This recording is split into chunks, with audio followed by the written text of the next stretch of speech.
All right. Hello, everybody. If it's Wednesday, it's Warhammer, and that must mean it's time for another episode of Warhammer Weekly. Joining me, as always, my one and only co-host, which you know for sure because he has this little character in the opening show thumbnail, so you know he's got to be the only co-host. There's no third little character there, so it must just be Tyler. What's up, buddy? How you doing? Good. I love my little guy. Good. I thought there was at least a 25% chance it was going to be a skink or a rat. You would do that to me because you are capable of doing that. No, it has to be your true self. That's just it. Also joining us this week, first time on the show, we've upgraded Tom's. Old Tom was boring. He can't win tournaments anymore. He was like 22nd at Brewhammer. He's out of here. We got new, better Tom, winner of Brewhammer, tournament player extraordinaire. Tom, how you doing? Wonderful. It was I was surprised when I got the DM from the one. I forgot whose account it was. It was Tyler's account. It's like, would you like to come to Warhammer Weekly? It's like, oh, that's great.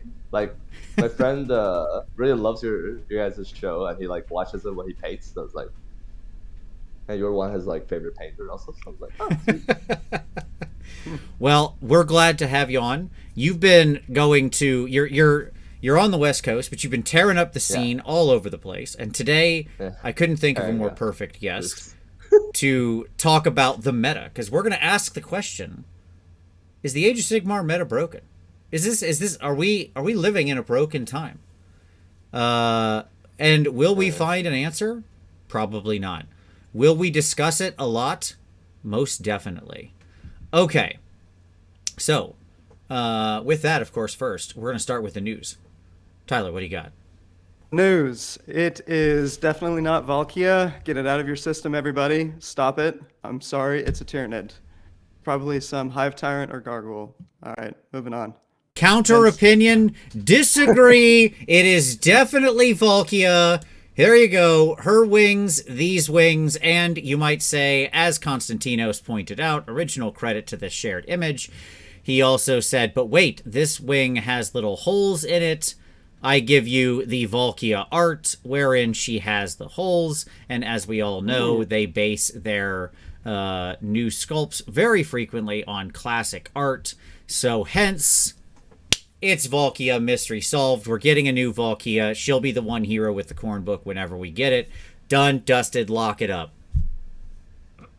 I thought it was a daughter, the Canary character. Oh, like a Canary? Yeah. Yeah. They do have very similar wings. You're not wrong. Theirs aren't holy.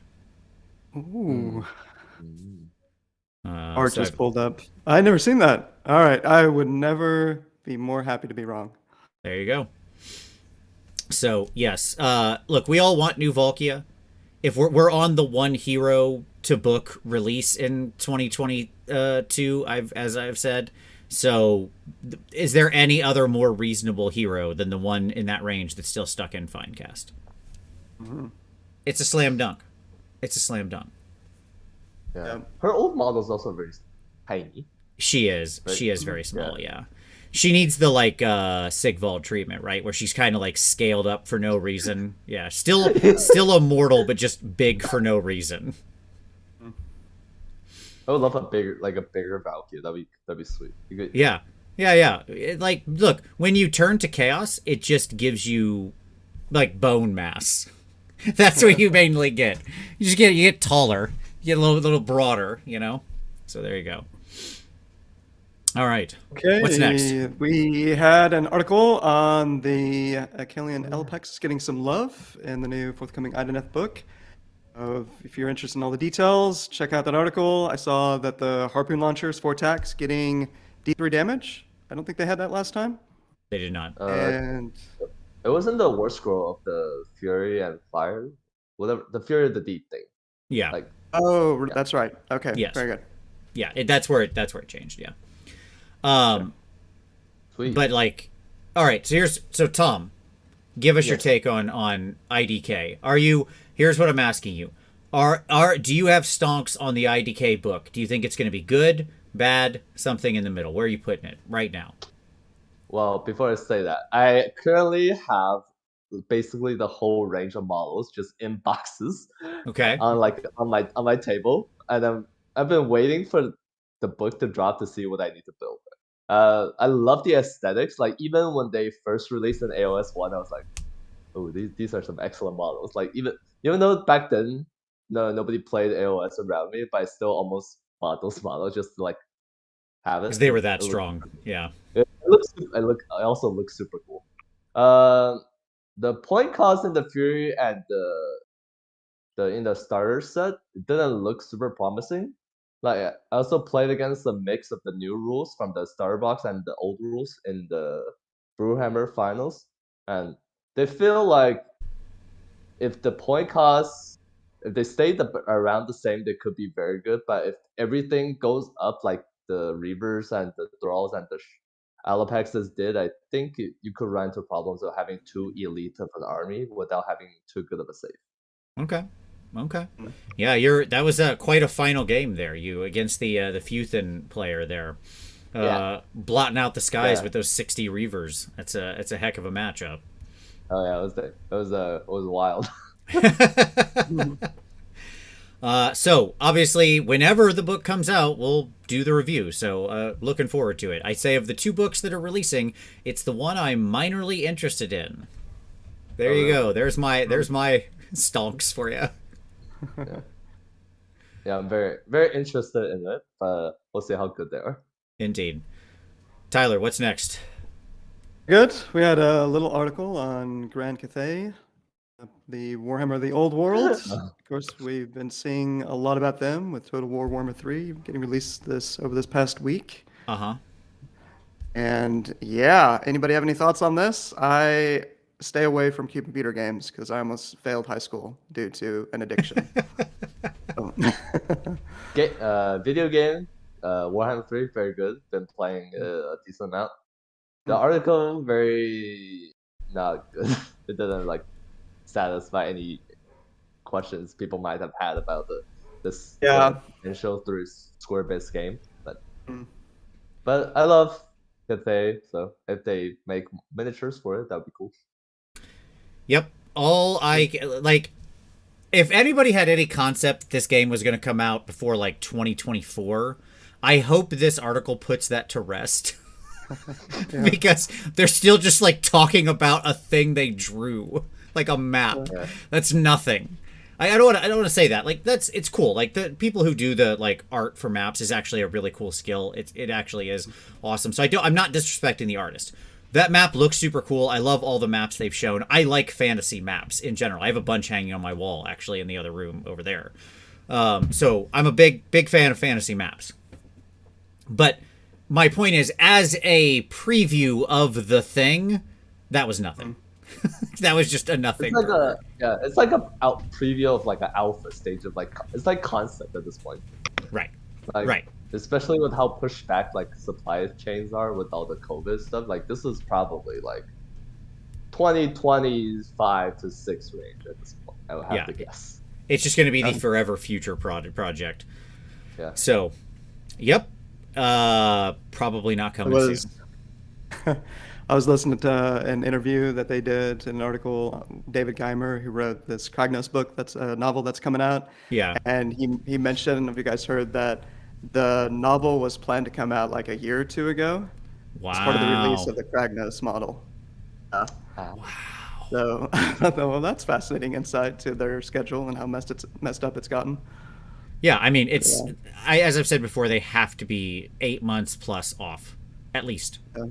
So, which is impressive. They still have so much stuff coming out. So, right, yeah. They think about what the release schedule would have been like sans COVID. You know, remember in 2019 when we just got a deluge of stuff? It was just raining on us constantly. That would have probably been the pace for the last 2 years, right? But obviously, then such is the world. I'm not sure I'm sad about it. Okay, so any other news, or is that it? That's it. Yay, news over. Okay, pick of the week. We're flying through these because I want to get to the main topic. Pick of the week. Tom, what would you like to share with everybody? So one of my friends in my club Around Base Heroes did a interview recently with the AoS coach about his underguts list that he went 4-1 with at the most recent tournament, which at Lone Star down in Dallas. So people should check it out when that gets posted. Fantastic. Love it. Always repping the coach and always repping ogres. You love to see it. So I will link that down below. Tyler, what do you got? Yeah. So, stuck with Strength Hammer. He had a good chat with Brendan Melnick from Cubic Shenanigans as a follow-up to his chat with Joe Cryer. So it's kind of a counterpoint on the whole ITC AOS discussion that's ongoing. Good. Check it out. We're going to have Gareth Thomas on in not too long from now. Tom will be discussing this and other things, telling us why we are idiots about certain things, I'm sure. I'm excited about it. I really am. Yep. There was such a good burn today on Twitter. It was wonderful. And so yeah, it was great. I'm very excited about this show. Yep, absolutely. And then 2 channels, Bat Rep channels, each did a Bat Rep with one of the War Coda battle plans. I can't talk tonight, good lord. War Coda battle plans. So one was T3 Wargaming. It was Sam and Scott, Soulblight versus Stormcast on Battle for the Pass. And Scott was running one of the defining sort of meta lists right now, 4 dragons, 6 long strikes, versus a fairly immobile Soulblight army, mainly relying on grave sites. So it's a good example of some of the challenges when you have a sort of intense power projection army with a long board and a relatively slow army, particularly with how it played out. Giving it away a little bit, but I appreciated their critiques. I thought they had some really good discussion at the end, and maybe some tweaks we could consider to Battle for the Pass to address a couple of things. And then the other one was the Dice Cast. They did a game on Focal Points, Cruel Boys, and Night Hunt. That was pretty interesting as well to see. So yeah, thanks to everybody who's doing these battle reports with War Coda plans. I know there's going to be some more coming out pretty soon. I think Saga of Dice and Hammer of War are going to be putting some out. So yeah, that's all I got. Very nice.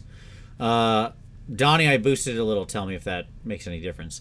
Okay, so my pick of the week is going to be very straightforward because it connects to what we're talking about.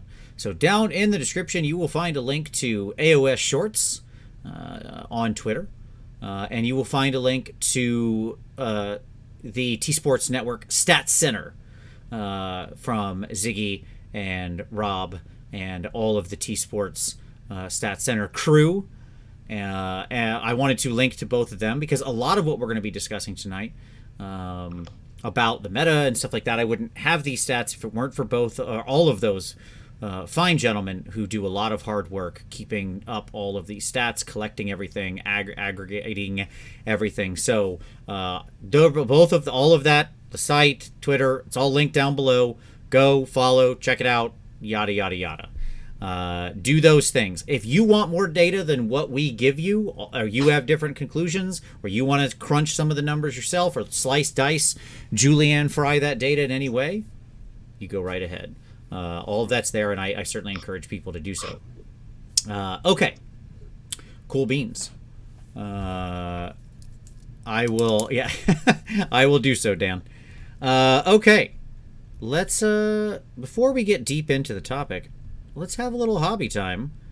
Tom, you mentioned that you have a giant collection of IDK waiting for you to see what's good. What else is anything else been on your hobby table recently? You've been painting anything, or you just flying to tournaments constantly? So I just built the models and then my friend pays it. It's good. That's a good plan. So you and Tyler are birds of a feather here. Man. Yeah, so before the IDK, I built basically all the plague bears I was using for Dallas, the Lone Star GT, and then build the plague drones and beast and Urkel. So, yeah. Very nice. All right, that's good. Those are actually the plague drones are kind of an annoying build, but most of Nurgle's a pretty enjoyable build. It's kind of fun. It's kind of a fun thing to build. I really like how the plague drones look. Also, those were happy how they turned out. Yeah, the only downside of them is obviously those wings. Those wings do not want to stay like attached. All right, Tyler. Hey, buddy. I'm ready. Did you build anything this week? Oh, that's so nice of you. Of course not, but that's very kind. But throwing a curve on me. Mm-hmm. I have nothing to report. Although someone did have an ingenious idea, I've got to say, that might actually get me to paying something. In terms of just extraordinary leverage that could be achieved with this idea. I don't want to give it away yet. I want to work out the details first. Okay. But this might do it. It has to do with a community terrain project, leveraging the worldwide community. I'm excited about this. I'm excited we found a point of leverage. It's tough. So it's all about, yes, have the right lever. Okay. Well, Give give them the biggest lever. Yes, indeed. For myself, I'm working on a zombie dragon thing. Not a normal zombie dragon, but this zombie dragon. He's made from different things. This is courtesy of just more Soulblight Gravelord stuff is showing up at my house. This one's courtesy of Crazy Horse, so thank you. This is the big dragon in his current presence. Here's the little guy that goes on top of him and stuff like that. So at the beginning of this, when I was doing it as just a joke, I thought, well, I'll do it all in non-metallic metal because it'll be a fun chance to practice that. Now, as normal, I regret that decision, but here we are. We're not stopping now. So I'm working on that guy. And I also got a game in this weekend, Tyler, with your new War Coda. We used focal points in our game this weekend. Played a nice one-on-one. Used the new BOC rules, and took out some living cities with it. It was a really fun game, and let me tell you what, man, boy, did that rend feel good. Felt great, even just chopping through things. It's fantastic. Gores, Dragon Ogres, what else did you have? I didn't have any Dragon Ogres. I did try 2 Gorgons. They were worthless, so I was sad about that. But Bestigore were, in fact, the best. Regular Gore were still very useful, just as sort of chaff and unleash hell absorbers. They're so ungodly cheap and fast. I did use some Bulgor and a Doom Bull to back them up, and they were okay. They're very swingy, obviously. The real standout champions, let me tell you right now, Shaggoth was great. Cockatrice was great. Skyfires, baby. They're back. That's right. They're back. It's 2017 all over again. Get into it. The Skyfires were here, and they were ready. They were ready to do some dirty, dirty work. Them dirty boys were just in there. You know, their shooting profile, even though it does mortal wounds on the hit, is not what you think it is. Like, it's not as good as you remember. Those guys were like attack, right? the terror. Yeah. 1 attack each on 4s, 3s, neg 1, D3, right? And obviously 6s go to D3 mortals. And like, when you're only making 6 shots, it's just not what, in a normal shooting phase, like a plebeian. Okay. It's just not as effective as you think. But once you up all their rend by 1 in melee, so then they can zip around, shoot, and then charge in. And remember, they still reroll everything if they fight first. All hits, all wounds. Okay. All of a sudden, you give all of that rend. Tasty. Tasty neg 2 rend on them chompy chomp bites, and then neg 1 on everything else. I rate them. In BOC. How much are we paying for Skyfires right now? 195 in BOC. 195. Okay. All right. Interesting. And you like the mission? Oh, sorry. Go ahead, Tom. No, that seems pretty reasonable. Like in round 3, they go to rend 2, right? With the Hearthstone. That's right. In round 3, their shot always remains neg 1 because the Hearthstone only affects melee. But yes, in round from top of round 3 on, their main attack of the bites of the disc's bites is rend 3, and then all the rest of their attacks are rend 2, which is pretty good on reroll everything, like reroll all hits and wounds. Yeah, it's not bad. It's not bad. Mission seemed pretty good. Yeah, it was great. It was a very fun mission. That Tetris piece setup was funny because I told my buddy we're gonna play this mission. I didn't tell him anything about it. And I kind of just put it down, explained the setup, set everything up, and he I let him read the rules and whatever because he hadn't seen it before. And as he's setting up, he's like, "Man, this setup is really challenging because I'm trying to decide if I want to overextend up this way or how I want to go." And I was like, "Perfect, exactly what Tyler was going for." So he felt it sight unseen. I did not prep him for that. That was just the feedback he gave. So yeah, we liked it. So it's a good mission. I hope they just carte blanche steal your mission and put it in the next GHB or something. Yeah. I'd like to really appreciate the feedback, the good, the bad, and the ugly. The main piece has been on that Battle for the Pass. I could see a case for splitting down the middle and then 12 off the line so that you move from 30-inch between to 24-inch between. It makes aggressive expansion a little more interesting, I think, because now your home objective on Battle for the Pass will not be eligible for aggressive expansion. So you are going to probably rely on those two middle ones. Then, of course, you could burn in round 3, so one of those middle ones could go away. And then but it also, balancing it out, it makes Savage Spearhead a little more viable with the extended deployment. So anyhow, just little things like that I could see some. But yeah, more feedback the better. We're going to be looking at some tweaks at some point to these things.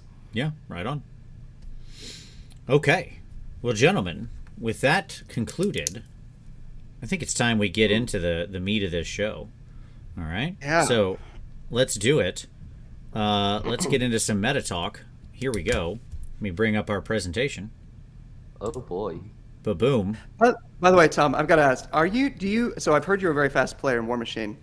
I feel like that's translated pretty well to AoS, that you play.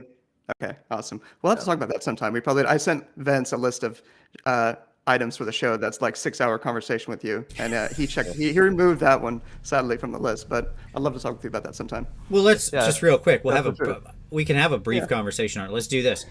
Tom, if you had 3 tips to give people to play faster, what would be the 3 tips you'd give them that you utilize in your games?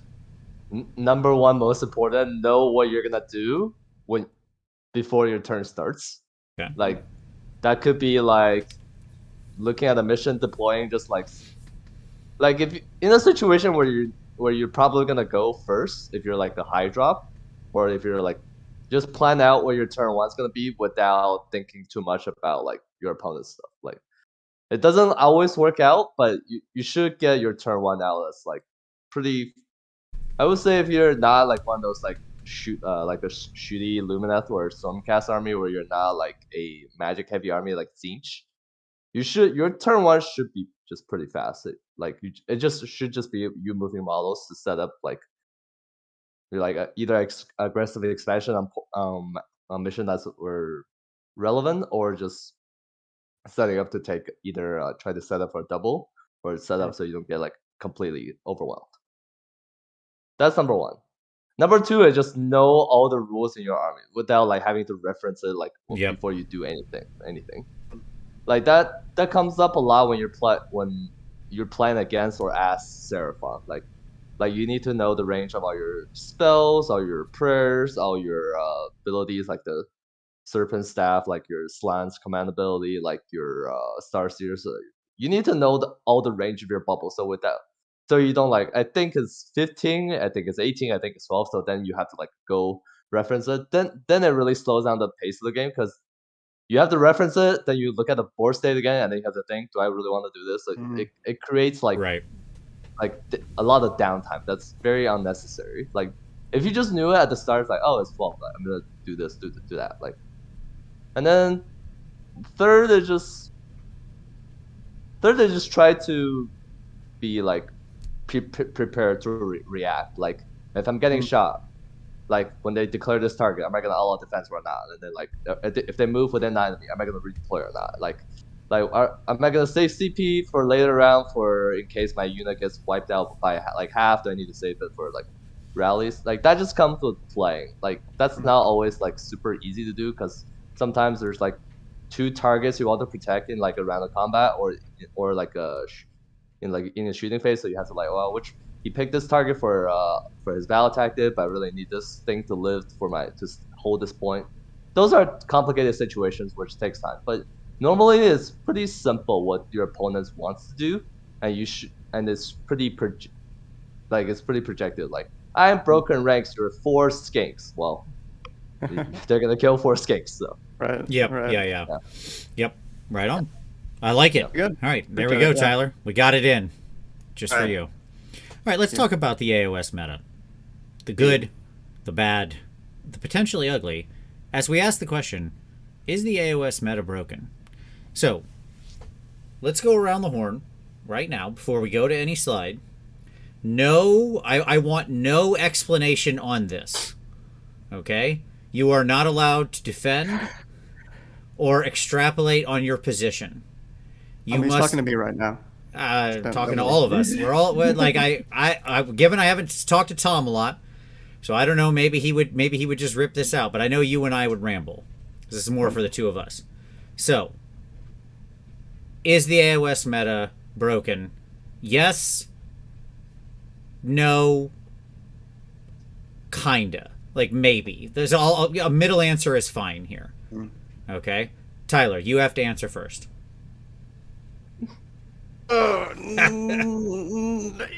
No. Okay, Tom. No. Okay. My answer is going to be maybe. There we go. All right. That's what I wanted to say, but we know. Yeah. Okay. But none of us answered yes. All right. And I think there's something to that.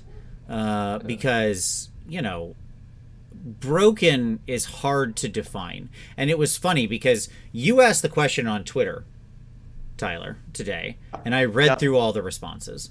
I read through the responses to my post as well. Everybody who posted today on Twitter in response to this, I was watching. Okay, and I did read everything. So it's all good discussion. Thank you, everybody. Thank you, yes, everyone, for all the feedback. And I just want to remember real quick here, since I just thought about it. Hey, hit like and subscribe and do all those things. If you haven't hit like yet, hit like for Tyler's new little sprite in the thumbnail. Hit like for, I don't know, something you enjoy. So there we go. Okay, just hit the button. It's cool. Be cool. All right. So, but I do want to talk about it because I do think it's off kilter in some way, right? And like, there's something that feels wrong about the meta right now in various ways, and I think that emerges in different elements. We're going to look at some of the stats. We're going to talk about units. We're going to talk about consequences. We're going to talk about how we might fix it, and then what would the consequences of that fix be? Okay, because I think a lot of people offer very simple solutions to things, and something like the state of meta and the balance of 25 very complicated armies probably doesn't have a simple solution where we can like just change one rule and then everything's great. Like, is it though? Is that really how the world works? Probably not. Okay. All right, let's start with here's my summary, and then I'm going to go around the horn and we'll get takes on this. All right. So some problems have been resolved. My starting statement is this is far from the worst meta we've ever had. Okay? And I don't think it's actually broken or unplayable or anything like that. I think an amazing number of great games are happening. I think a lot of people are playing in metas that are having an immense amount of fun, both casual and competitive, by the by. Okay? I do think, however, or I think we've solved some really strong problems that were out there kind of messing things up. But I think we have some problems emerging. Okay. And the way I think of this is like this. It's the proud nail problem. If you have a bunch of nails, like a bed of nails, you can lay down on it or walk across it, right? And it won't hurt your foot or your body because the weight is evenly distributed across all of those tiny little points, right? But if you have a single nail sticking up out of your deck and you step your foot down full weight on it, Ooh, you feel it. Okay. Ugh. Yeah. Hard to think about. No. And so my point is, as we've sort of hammered in some of these other problems, the ones that still stay there, right, become more pronounced.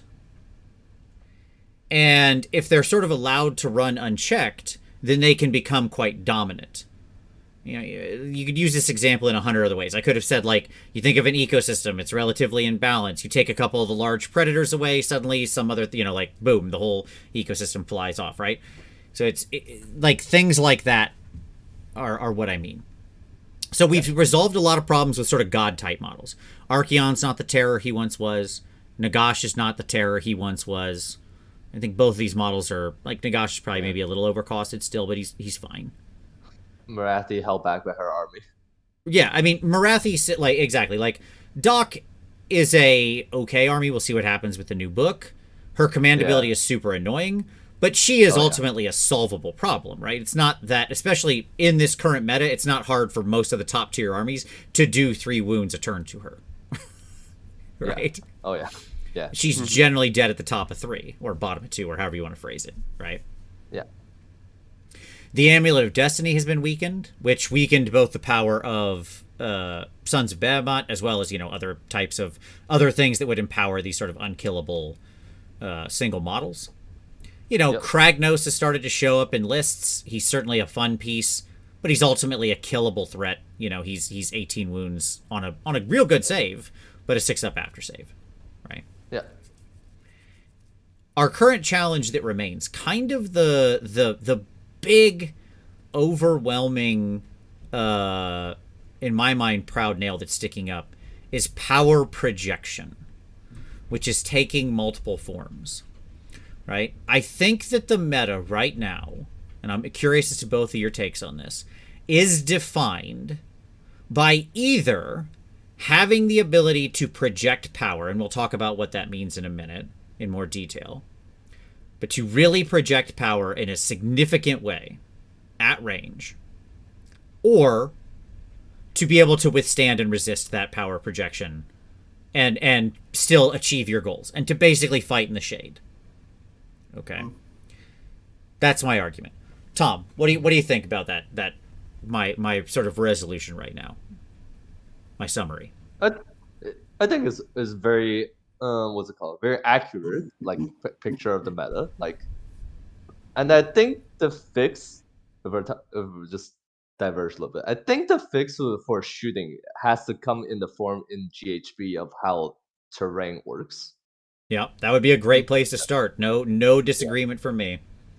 Yeah, I think like a very side tangent, right? If we just imagine ourselves playing 40k but with AoS terrain rules, that game would just not be playable in under any circumstances. Right. But 40k has great terrain rules, which makes the game very fun for a lot of people. And there's still problem with book releases like a GW. That's like a GW problem. But I think step one of addressing shooting in the miniatures game has to come from either terrain or just how shooting in general works. Like should you be able to allow to shoot into combat? Like should you be able to, like should there be any like kind of penalties for shooting a long distance? Like that kind of thing. Yep. Because I think addressing each unit case by case would just not be an efficient use of their time. Like then they have to like, is Luminous Sentinels too good? Is what's it called? Salamanders too good? Is like the Bastillodon with the solar engine too good? Then they have to like spend time testing it, and then like I think addressing how shooting works like fundamentally more for protect, because like one of my favorite thing about Age of Sigmar, at least 3.0, is how much counterplay there's available. Like, hey, I'm gonna get charged. Well, you can redeploy. Like, hey, I'm gonna get shot. Well, you can auto defense. Right. And same thing in combat. Like, oh, I'm a low morale army and I'm taking a lot of casualties. Well, you can spend one to auto pass it, and then there's other kind of counterplay to that. Like, well, they're gonna outlaw defense and they might have like Mystic Shield. Well, I can look in my factions / allies to find things with high rend. So I like that. So I think if they want to address shooting, they should do it in the with how terrain works. And like cover is a great cover save, like not cover save.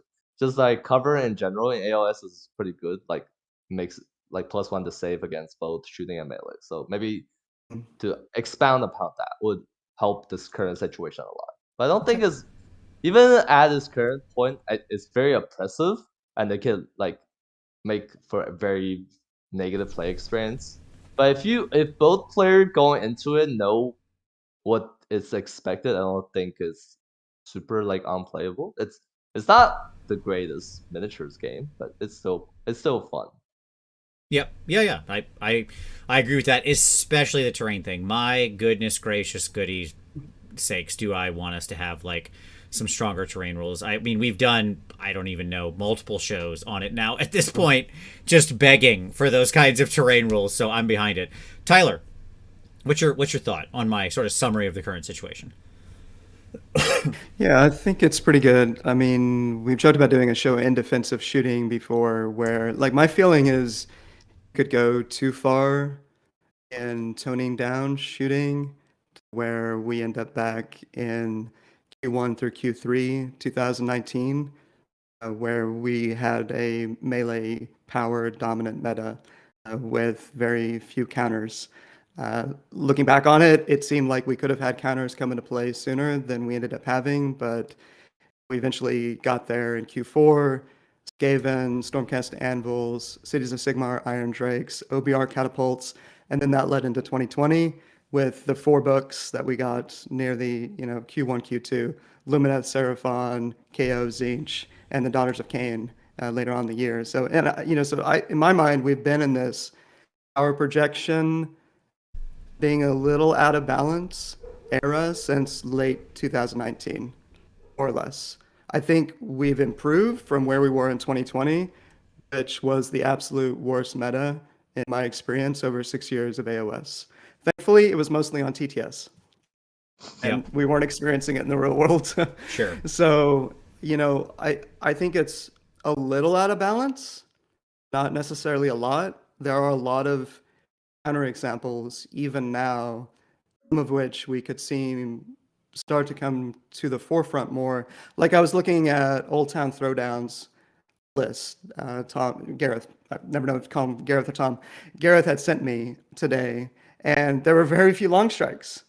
There were very few dragons. Yeah, it was a lot of Soul Blight, Kragnos, Wound Density, and so on. So there are, I went down the list of 25 some factions. There are many factions right now that I think are capable of responding to the power projection meta that we have. It's just we've yet to see it as much. And then there's also more stagnation than we would like because we've only had Stormcast, Nurgle. 3 books in 8 months. That's books. Yeah, sure. Yeah, Warclans. Yeah, and that's part of the issue as well. So, I mean, a lot more thoughts, but those are a few to kick off. Yep. Okay. So, power projection, and I don't want to spoil this for everyone because I've already seen. Oh, so there, Gareth said 0 long strikes, 8 dragons, 6 Kragnos, 5 Khorne demon princes. What was who ran the list? Why can't I think of his name? Tyler, that we were talking about. Simon Wheatley, is that it? Weekly. Yeah. Weekly. Okay, thank you. This mad lad taking like 5th place with a 5 demon prince list. I don't even know what to make of it. We gotta have this guy on the show sometime. Simon, if you're out there, this is me officially telling you I want to have you on the show sometime and talk about this insane list. Because most lists I read, I'm like, yeah, I get it. I get what this is doing, right? I can picture its strategy to victory. I read this list and I was like, I don't know what this is doing. I do not know. It is wonderful. Yes. So Simon, you get my tip of the hat for really a crazy sideways list. Anyways, all right. We're going to talk about what would define broken. Okay. In like what that even means, because it is a super loaded term. But before we get into that, I want to take one possible direction we can look at this in, right? Like there are multiple ways we could evaluate what broken means. Yeah? We could say, well, tournament results are one of the ways we could look at it. Right? That could be one viable way. Now, obviously, we know we're getting a very small subset of players. If Goonhammer is to be believed, that's like 0.4% of all active players in the game. Okay. But it's like it's one way we can slice and dice, right? Because people are bringing most armies, at least some. And if we see win percentages or win versus meta representation, or lots of different ways we could slice and dice that. But we could say, okay, maybe that's one metric to say that the meta is broken or out of balance. Certainly, that was what was alleged in 40K during something like the Iron Hands release, right? Iron Hands suddenly hit. They were the top of every tournament. They were a huge outsized win percentage. They became an outsized part of the meta, and everybody said, well, they're broken, right? So I think there's something about that we would all find at least partially defensible, though it certainly isn't the only metric. Okay.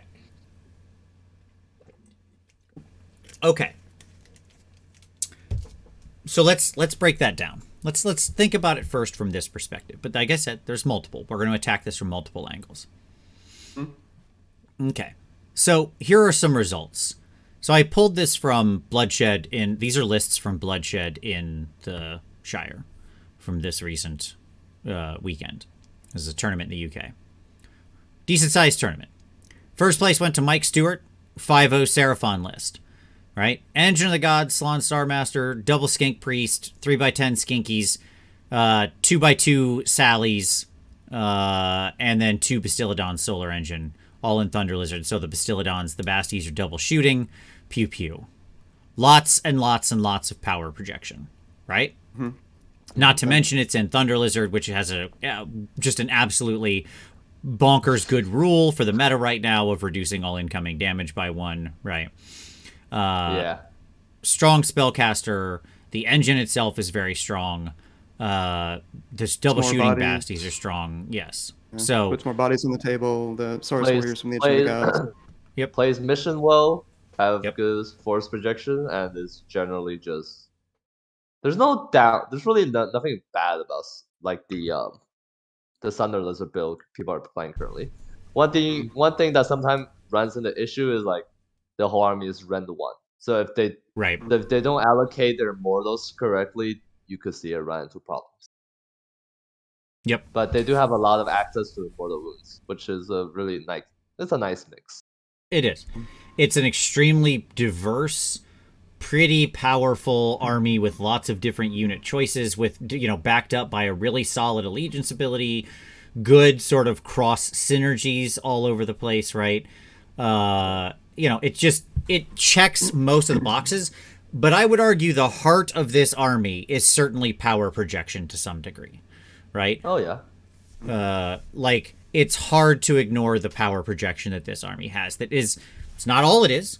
It's a lot more than that, but that is a big part of its win con. Not to mention it's doing that power projection often, not all the time, but often with monsters who could score bonus points for doing things, right? In the current GHB. Yeah. Mm-hmm. Okay. So, easy enough. This was first place. Second place was Max Barton with his Stormcast Eternals. Oh, yeah. Beautiful. This is basically all Twitter users' anger made it into one. Just if you could... Yes, that's correct. If you could just distill down... what everyone hates about AoS into one army, that's it. Right. That's this point. Right. If you could distill down all, you're exactly right, Tom. Just boil all of Twitter anger down, you would get this list. It would be what you like. Yeah.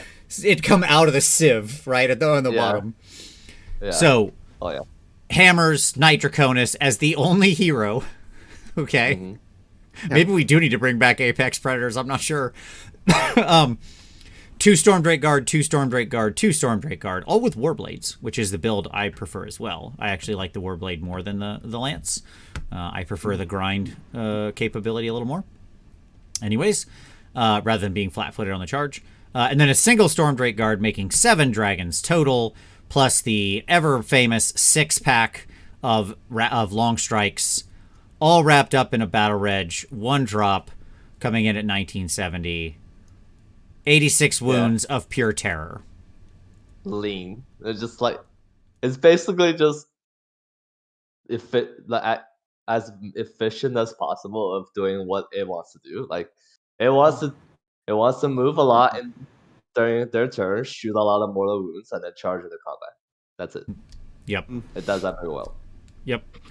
Again, I think it's pretty easy to say when we look at this, power projection's a big part of this list, right? Like, we've got the long strikes. We have 7 dragons breathing potentially between nothing and d6 mortal wounds, right? Yeah. Not to mention the Knight Draconis himself. We have the ability to trigger them off and shoot in the hero phase. So we're ticking our old double tap box, the old favorite box. Not to mention, of course, you got Thunderbolt Volley to do the same thing with the Raptors, right? Mm-hmm.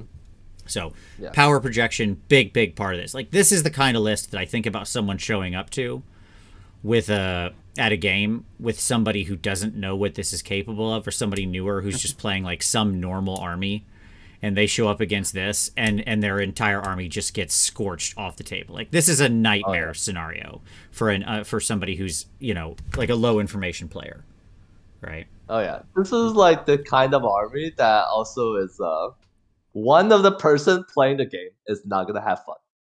Either the guy playing this list run into a counter, and the list just let's imagine a quick scenario where you're playing against Soul Black Graveyard and they have like 160 zombies, and then you're playing this, you're looking at it, it's like, well, my army doesn't really do anything useful, and then now they're unhappy.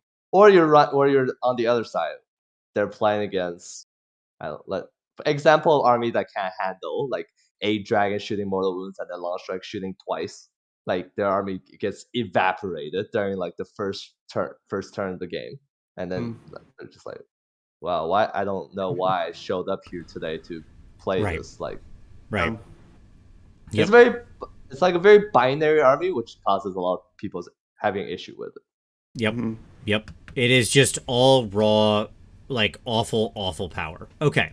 Yeah. But you're right. There are going to be lists. I love that you point out the 160 zombies thing. That might come up later. Okay. Yeah. So yes, it's good. It's a good teaser. Yeah. Okay. Yeah. Let's look at third place. Dan Bradshaw. What's up, Dan? I hope you're doing well. I haven't seen Dan since like Nova 2018, I think was the last time I saw him. But I hope Dan is well. Great guy. Great guy, great list. Playing Living Cities, you exploiting maybe the jankiest of jank in the current, like, sort of cheaty ways to play. I don't mean that in any negative. Dan's a completely straight player. He would never actually cheat. I just mean, like, this has got to be the exploit of exploits in the game right now. So, Anointed on Frostheart, super tough guy, obviously, with a fantastic utility debuff. Doralia Van Denst, everybody's favorite Van Denst. And then a Free Guild General with 3x10 Free Guild Crossbowmen, just to add some more shots in the mix. And then somehow magically we have fit more than 1,000 points of Stormcast have snuck into this list. With so more than half of this list is Stormcast in 1x4 Fulminators and 1x4 Storm Drake, again armed with the Warblades. Glad to see everybody's going toward the Warblade, so I agree with that. A lot of Chaos players would look at lists like this and ask, why is Order exempt from the Coalition rules change that Chaos has been impacted by? That brought Archeon much more in line in Chaos, for example. Yeah, that inconsistency definitely stands out. We've had a lot of discussion locally about that. Yeah, all of Chaos basically, and just to put a fine pin on that, Tyler, because I think it's a point worth mentioning when you're looking at a list like this, is that all of Chaos with the last update, with the last power balance, whatever we called that update, right, lost the ability for Coalition units to benefit from Allegiance abilities. So, like, you can still take Chaos Knights or something in your Nurgle army. If that's what you want to do, go nuts. You know, like, you can do that. But they don't get the disgustingly resilient. They don't cause disease. They're just Chaos Knights. They act like Chaos Knights. They do what it says on the War Scroll, right? That did not happen with cities, where these Dracothian Guard Fulminators and Storm Drakes are coming in from off-board, shooting, and then getting to move closer to the enemy for a CP, right? So it was, you know, like, Chaos got this change. You can argue it was good or bad, whatever. It was, is all we're saying. Like, it factually happened. So whether Chaos, or not you... Yeah. Chaos is collectively paid for the sins of Disciple of Xi Chen Right. Archeon. Like That's right. yeah. That's right. The hammer came down very wide on that one. All of Chaos took the hammer. Yes. Yeah. Okay. It's just funny that that inconsistency has led to. I mean, as you said, this is the most.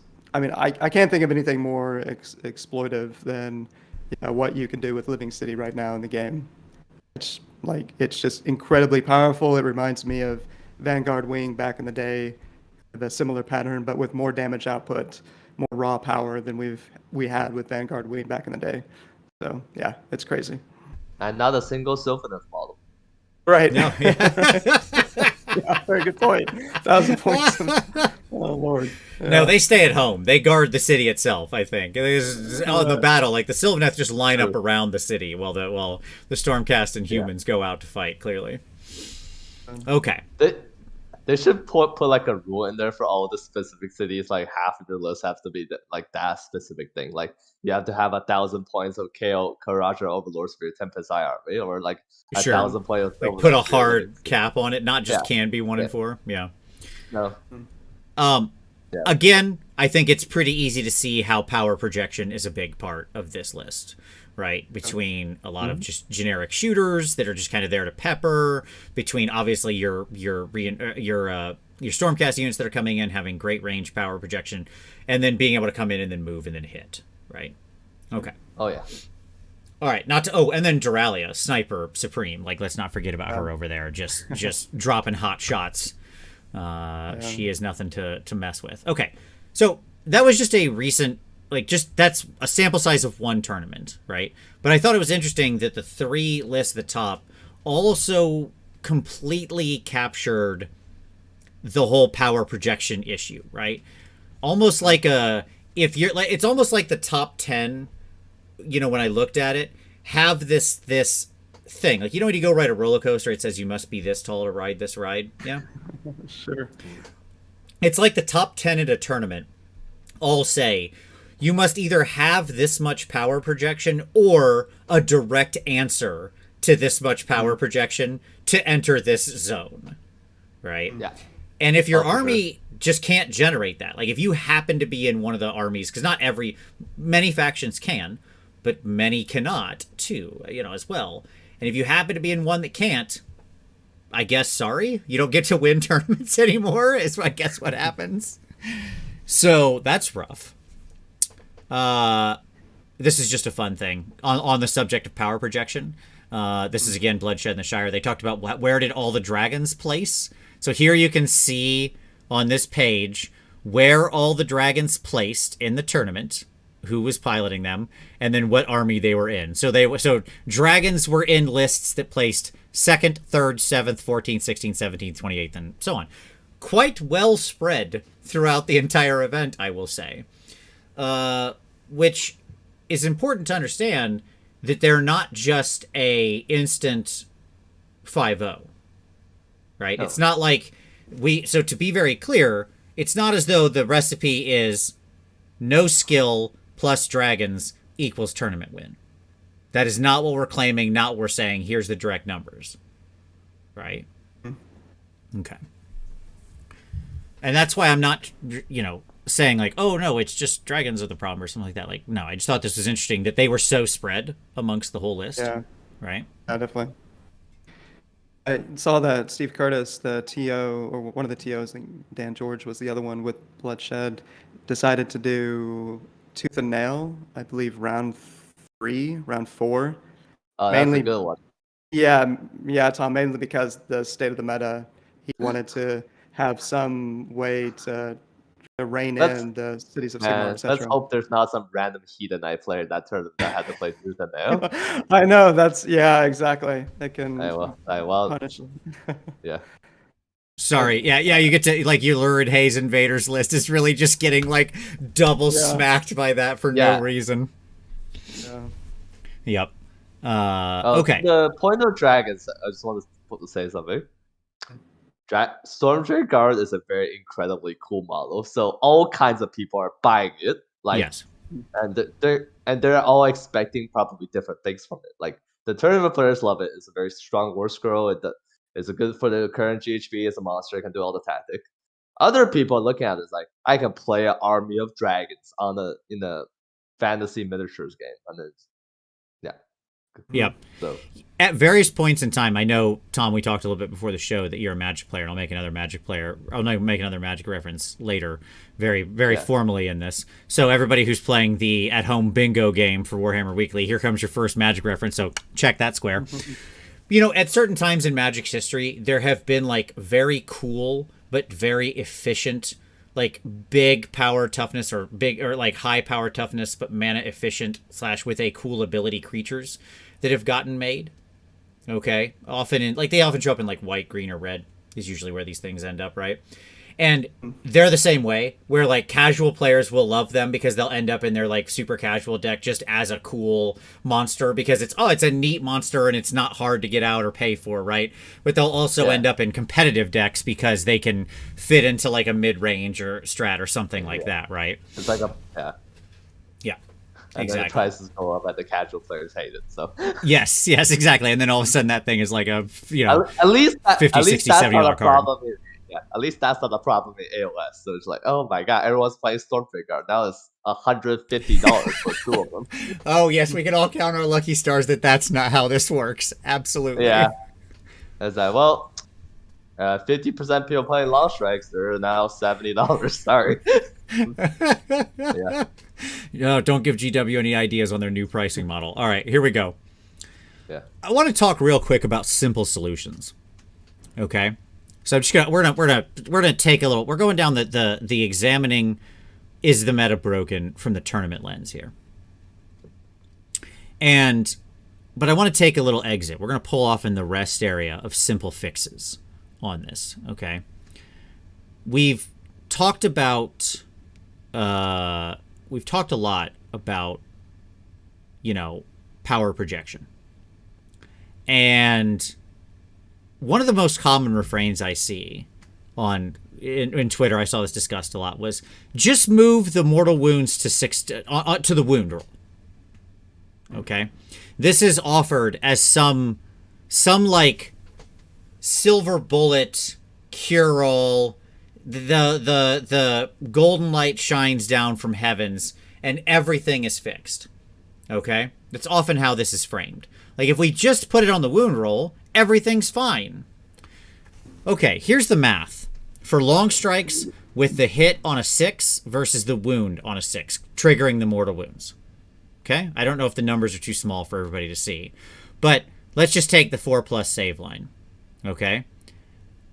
Long strikes where their hit of 6 causes 2 mortal wounds. This is 6 long strikes. Do 15.11 damage against a 4-up save on average. It's very easy for them to spike higher or lower, right? Depending, because of course a lot has to do with when you roll the 6s. It's a very swingy unit. But 15.11 is sort of the average. If you move that to the wound roll, okay, on their normal hit number, which I know their base hit on the scroll is 3, but they're always on 2s. Like, let's just be honest with ourselves. Either birds or all-out attack or whatever. Like, it's something. It's something. Okay? The average damage goes down by 0.5. It goes from 15.11 to 14.44. All right? So, I guess we're solved. Mission accomplished. Unfurl the banner. They do a half damage less on average, so that was it? No. Silver bullets aren't going to work at solving this problem, right? And by the way, that would have an outsized impact on some units. So Sentinel's lofting shot, because they're on 4s, certainly moving it to the wound roll would make them less effective. But if they're straight shooting, like i.e. within 18 inches, and they all out attack, guess what they go to hit on? Why, it's our old friend, the 2. Okay, so again, whenever it's on the 2, it's often. By the way, especially if Lambent Light's still around, then it's just completely irrelevant. It just doesn't matter. So Lambent just makes the whole situation worse because obviously then they can fish for 5/6s. But all right, that was just a little sidetrack. But I say that to say I'm not going to talk a lot about fixes in here because it's a big, complicated situation, and there is like a bunch of different fixes that can be employed and probably should be employed. Like, it's an across-the-board thing. There's no silver bullet. It's probably terrain is a good start. There's probably some war scroll fixes that need to happen. Maybe we tweak a couple rules here and there, right? Like, it's... Yeah. you It's a know? mix. It's gonna be a mix of a bunch of different things. Like otherwise, if it's a simple like delete this sentence, it would probably A, not be that big of a problem, or B, and then just like it would be done already. Right.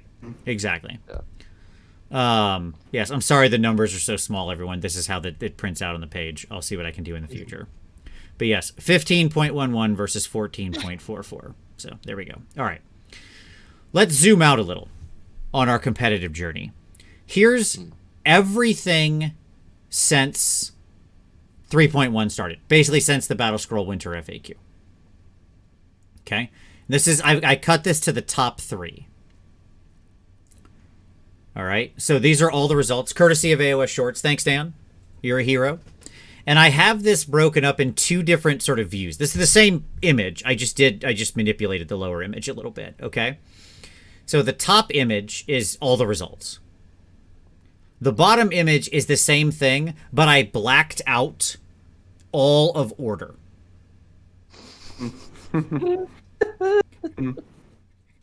Okay. And look at the void. All right. When you take order out of this.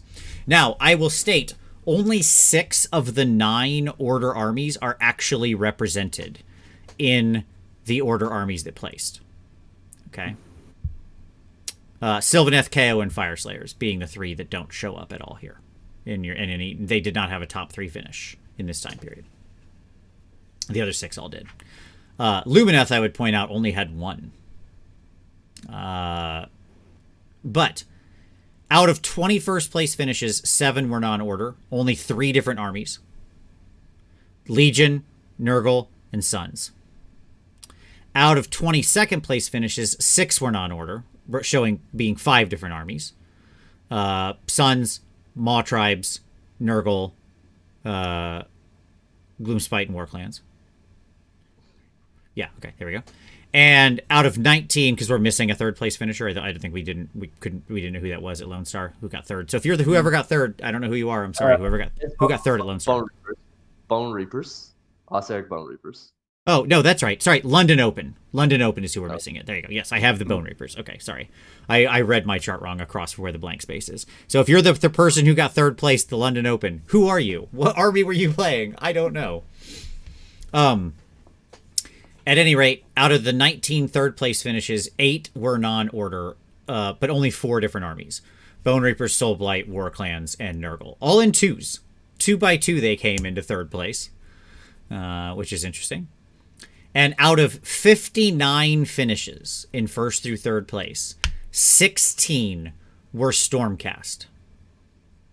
Now, if you expand that to armies that included Stormcast units, it's 20. Woo. More than 1/3. Dan says he left it off because 3rd place was 3-2. That's fine. More than 1/3 of the victories, okay, belonged to one army or its units. Wild. That is wild. Okay? It's like, I really hope that number hits for everybody like it hit me when I put this together. I thought that was the most insane stat to have. There are 25 armies, folks, in AoS. All right? 100 divided by 25 does not give you 20%. We're all here, right? We all understand the math. Like, it's just far from equity. Okay. Stormcast are just on a tear right now. And I would argue a huge part of what's motivating their power is their power projection. But if you look at the other things, and we're going to slice this in a couple other ways, it's not just Stormcast and their power projection. Seraphon have a huge amount of power projection as well, as we already talked about. They're in here a ton as well. Yep. Okay. We talked about this before. Just to get in while it's on my brain. The counterexample to this stuff is KO. So in past years, Carriage on Overlords were top tier. they had power projection, like crazy. Clan Zilfin, Clown Car, and so on. They've been quite tame in 3.0. Why is that? I suspect a lot of us would say it's because they're not doing mortal wounds as part of their power projection. They're doing -1 rend, -2 rend, and they're not killing things quick enough, which further exacerbates their model count challenge in terms of competing on objectives. So does that seem to be, because that's the clear counterexample to this trend. They have power projection, but they're nowhere to be found on top tables. Unless, like Tom ran a two-list format, Dashcom, which I think he would say definitely helped him in competing with KO at that event. But yeah, do you guys have any thoughts on that? Why we're not seeing them do as well? Or Vince? I have a thought, but I'm going to get to it on another slide actually here soon. I have a pretty direct answer, but I'll wait. Tom, you got a thought? If I had to guess, it's probably a combination of, like you said, they don't play well on missions, and their output is not exactly the greatest. One of the things that makes Stormcast and Seraphon both good, besides their massive amount of shooting, is they're quite durable. Dragons, 9 wound models with a 3-up armor save that have a 4-up spell ignore. Seraphon, if you're playing Thunder Lizard, you ignore all you reduce all damage by once. Yep. And you all terrain pieces on your side of the territory is mystical. Everything has a 6-up after save. So besides having a lot of long threat rate, long power projections, they're also very durable. Also plays the missions quite well. Dragons, by being a monster, count as 5 on a objective. Seraphon, by having a lot of skinks and monsters, are just a mix of a lot of different things. Yeah, that's a good point, Tom. Yeah, no monster keywords to be found in KO. Ironclad count as 2. It's 2. Yeah, exactly. Yeah, you're exactly right. I think Tom nailed it. Is my point. Yeah, I think you're exactly dead on, Tom. And so I just want to hit a couple comments real quick. Power creep so this was Calhas who said power creep has been a historic consistent tactic by GW. I've talked before about power creep, and I just don't think it's actually real, because if that was true, I would expect to see Nurgle showing up a lot more than it does. Like, it's in here, don't get me wrong, but I would expect to see it more.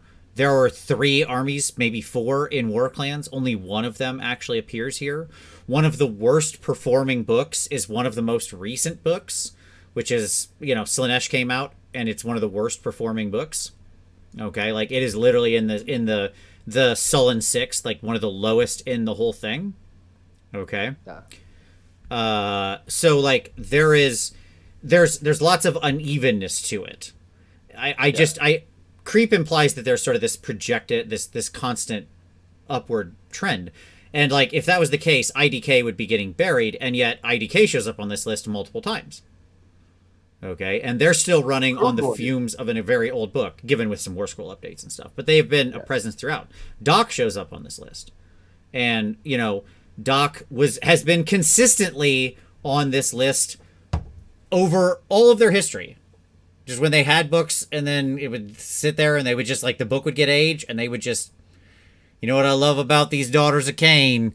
The meta keeps getting older, and they just keep the same win percentage. All right. So, I mean, like, it's not as linear as that. Some counterexample of new books. Crew Boys came out. Right. They're deep in the swamp bracket of win percentages. Right. Who knows where Big Wog is at? Like, Bone Splitters still exists, so. Yep. Iron Jaws is good.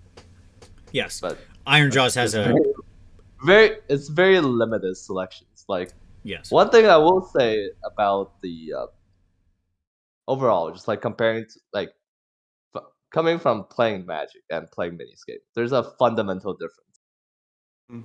You see a deck do well in a Magic tournament, I can go to my store, pick all up in like 10 minutes. You see a list do well in the AoS tournaments, you go to a local store, and then you have to put it all together. You have to find some way to get it paint. Like, it's also why I believe there's a lot more personal feelings into like stats discussion in AoS because there's a lot more thought put in for your army that you play. Oh, in absolutely. You're AoS. much more invested in it, right? Because you built it, you painted it, you have like emotion attached to it often, right? It's your army. It's not just like when you show up with your deck at a Magic tournament, that's just the deck you're running that day. Yeah, like Right. like these cards are just cards I use in the game. Like, then, Right. like if they're good, I use it. If they're not good, I sell it. That's as simple as that. But Right. if you build and paint your own miniatures, there's gonna be a lot more like emotions put into it. Like you're either gonna try to make it try as hard as you can to make them like do well, or you're gonna feel very negative. Like if you play your crew boys army into like getting and just get smashed by Stormcast like 3 games in a row, like at the day 1 of the tournament, you're gonna feel way more devastated than like if you lose with that deck that you bought randomly. Right. Yep. Absolutely. S. Scott Satin said, I don't know if it's been mentioned, but Order does have the largest number of factions of any Grand Alliance. That said, Stormcast percentage is a bit insane. Yes, so as I said, so Order, I don't know if I mentioned it specifically. Like, let's give the numbers. There are 25 armies in AoS. 9 of them are Order, but only 6 of them appear here. Okay? So 6 out of the 25 have a massive footprint in these results. Massive footprint. Leaning very much toward just a few armies. And all of these armies, in my mind, especially when you look at like the first place, right? A lot of what gets represented there, in my mind, is I either have power projection. So like the Doc Hagnar is shooty snakes, it's Marathian the bow snakes, SE is, dragons or long strikes or some combination of that kind of thing going on often. It could be in different sub-factions, but it doesn't matter. Seraphon, again, Thunder Lizards, Thunder Lizards, Thunder Lizards, Thunder Lizards. We've talked many times, like everything that they do well, right? So on and so forth. Okay, so power projection, power projection, power projection, power projection. By the way, that isn't all just shooting. A lot of what we've been talking about is shooting because it tends to be a pretty common way this gets trotted out. But there are other forms of power projection too. Okay. Or strong counters to that. Like, look at who else shows up in that first place bracket in trips. Legion of the First Prince and Nurgle. Right? Yep. 2 armies that will either control or endure their way out of it. Yeah. Right? Mm-hmm. Okay. So, again, as I said, this is just looking at the tournament side of all of this. There's other ways to evaluate broken meta. We're going to talk about those too.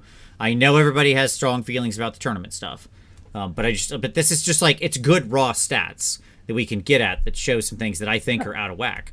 Like, I don't think you can look at a list of results over a 2-month period in 20 events and say, yep, totally makes sense to me that Stormcast should have 16 out of 59 places in the top 3.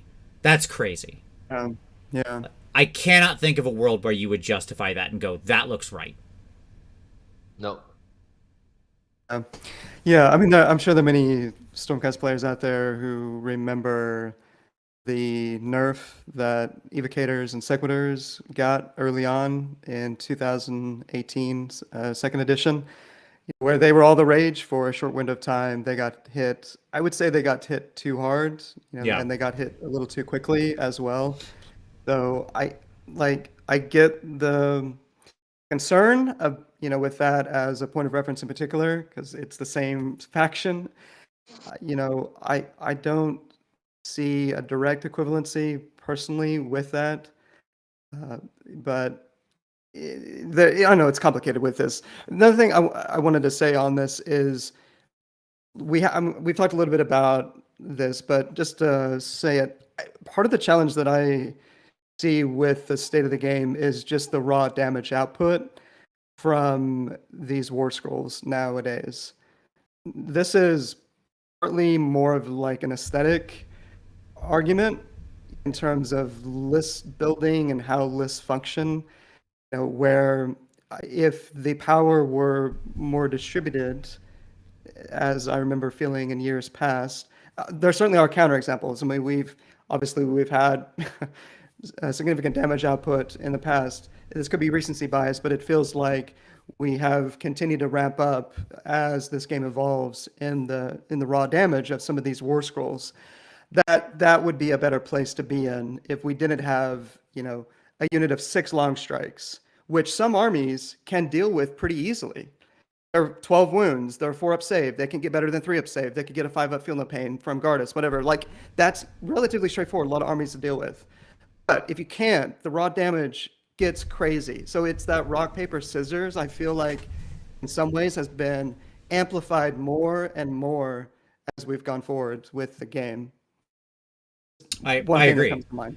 Yeah, I mean, Suns was this huge moment, right? Where when it came out, there wasn't a lot of DPS. Like, people weren't building armies to DPS them down. And now the reason you've seen Suns drop like a rock is because the DPS check can get passed by a lot of people who are building a lot of armies. Like, can you kill a giant around isn't the question for many of the top tier armies. It's, can I kill 2 giants around? Like, am I going to table you by the bottom of 2 is usually the question these armies asked, right?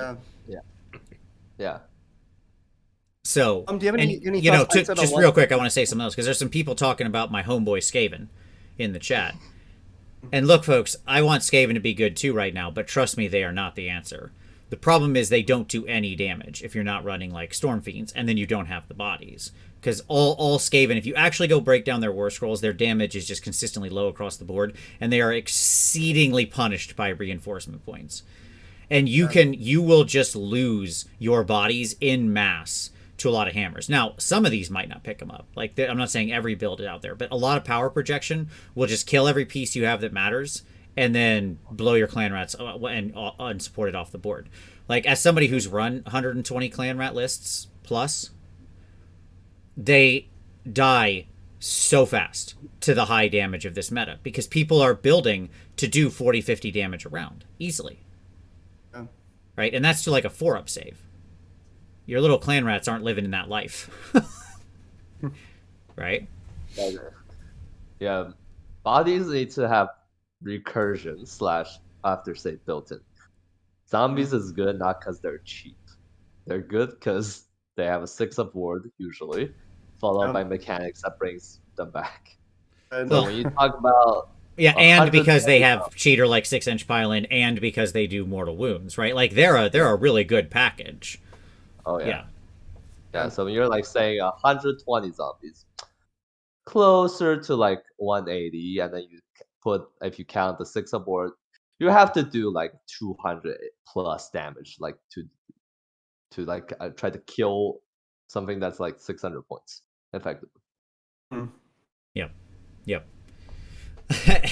What's up, Smorgan? Age of Sigmar List Lab saying clan rats are not the way. No, I agree. I want them to be the way.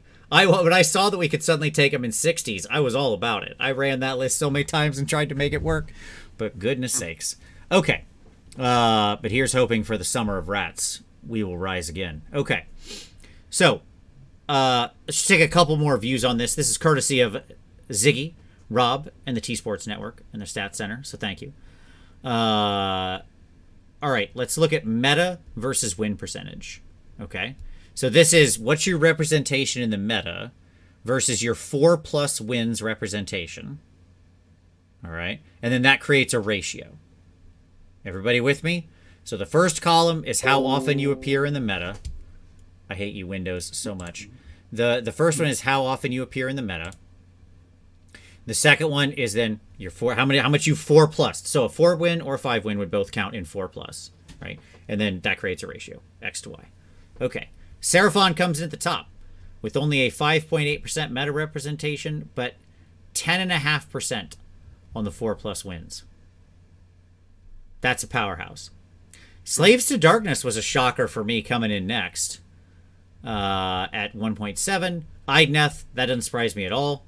Like I've said, Idneth, consistently powerful book.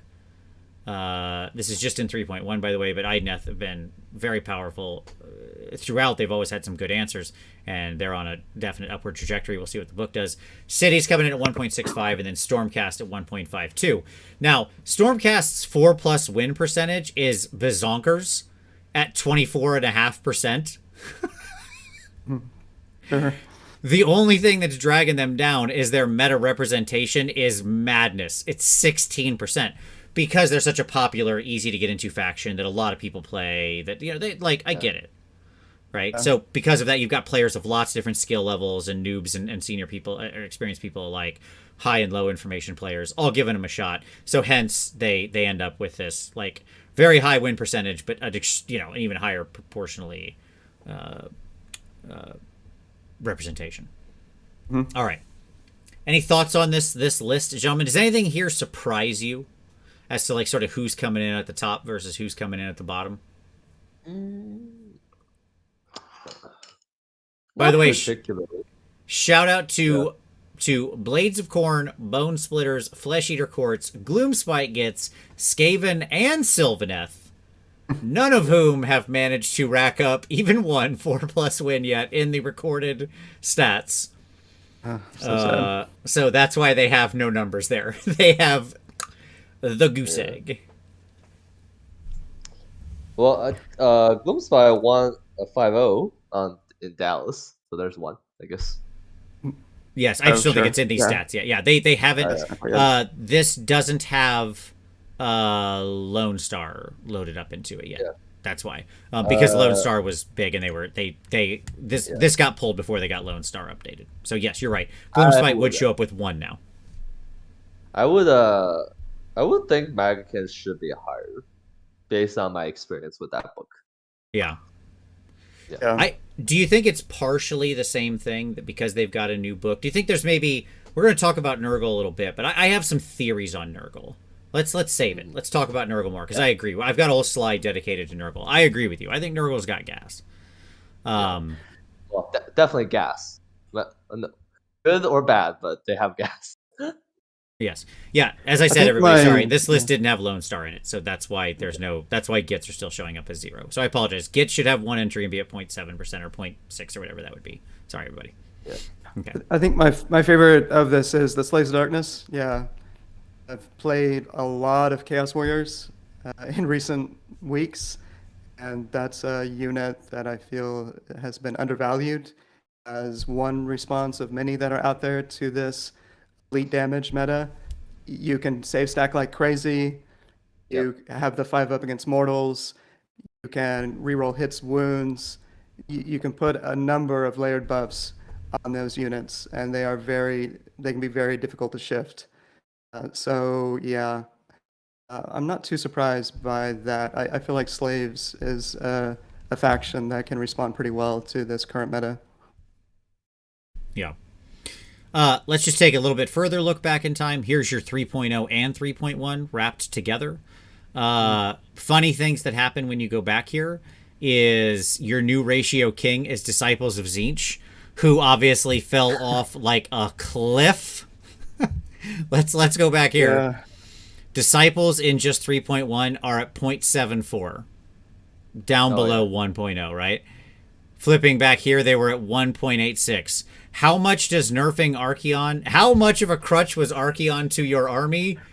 More than 1 percentage point of ratio. I think that, and Emma Mangels put it well on Twitter this evening. Pre-dragons and post-dragons. Yeah, sure. The situation, the foundation of their feet changed, and they got the punch directly in the face by losing Archeon, right? Yeah. People playing a lot of spell deny. Yep. And they lost the only part of their army that doesn't rely on spells. Yes. Not a good combination. I agree with both of those points. Yes, 100%. So thank you, Ziggy, Rob, and the T-Sports Stat Center. Again, linked down below if you want to go check out more of this. There is some awesome Power BI. I went and discovered. I was curious as to what they were using, and they're using Power BI. So I like it. Good choice there. This is just a complete tech thing. But I like they got some really, really great Power BI presentations out there you can check out on this link down below. So if you want to see more cool stats, go check them out. All right. I hope after all of this, what we have said is that Age of Sigmar and most wargames for that matter are about applying your power in the smartest way, right? Isn't stripped to the studs. That's what war games are, right? You have X amount of power. You want to apply it in the smartest way possible to attempt to get a win. Power here very broadly defined, right? Yes. Okay. There's some very niche examples of when that's not the case, and you do not want to live in play a game that is not about projecting power. Right. Those are very degenerate games. So it's like, So if that's the underlying thing, then naturally, if you can project your power, like, would you rather have to be next to somebody when you light them on fire, or would you rather get a flamethrower and throw fire on them? Obviously, it's just easier to throw fire on people, right? Yeah. So power projection, broadly construed here, means ranged units, magic, whatever, will always be better in the void.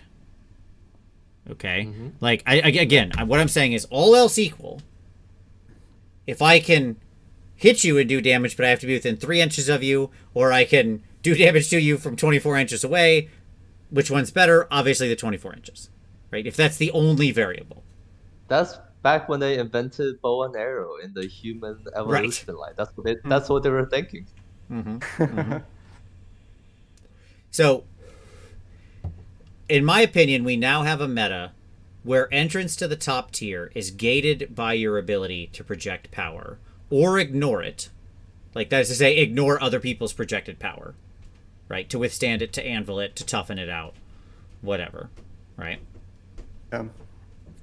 And in my mind, what makes power projection off kilter right now is the following, some combination of the following things. 1, long range, 24 plus inches. 2, mortal wounds on some way to trip into them. Usually resistant to debuffs, right? Because it's going to be on a roll of. So you don't really care that you don't get, you get neg 1 to hit, it's like, okay, fine. Here's still all your mortal wounds. Eat it, right? Mm-hmm. High base damage. That can be a part of this too, right? Bastiladons do a bunch of, like, real good damage to chaos stuff or whatever. You can pick your thing, right? Mm-hmm. Sallies have D3s and also trip mortal wounds. Like, you can do both high damage and mortal wounds. That sometimes happens. Multi-attack. So you shoot twice, shoot in the hero phase, out of sequence, blah, blah, blah, blah, blah, right? And dependability. High accuracy, re-rolls, like, hitting on 2s or having re-rolls or whatever, right? And again, you don't need every one of these things, but units that tick too many of these boxes, right, that put this dangerous chemical, or that put this many dangerous chemicals together, you get an explosion. Because here's my argument. There are a lot of shooting units in this game. Yeah. Okay. 98% of them are completely unimpressive and fine. Yeah. Right? Yeah. Like, we're not complaining about Ungor Raiders. We're not complaining about handgunners or pistoliers or outriders or what's the Fire Slayer shooty boys? Their Auric Hearthguard? Auric Hearthguard. Acolytes. That's a great call. Yeah, sure, absolutely, right? Yeah. But I mean, we keep going. Blissbarb Archers. Okay, Soul Grinders. I don't know. Pick your thing, right? Like, there's just we could just keep going, naming shooting units for the next hour, and we would not name any that are particularly offensive or cause a lot of NPE or are making people get to the top tournaments tables or whatever. Right? Like, it's the most shooting in the game is fine, but some shooting in the game has created a gate. And it is basically said, you've got to be this good. Now, we're going to talk about the other side of this besides the tournament rankings in just a second. But, Tom, what do you think of my list here? Like, do you think I've accurately sort of summed up the cocktail of things that make something become bad? Dangerous. It sounds like you were trying to describe Stormdrake without naming the unit. Is that what that slide was, basically?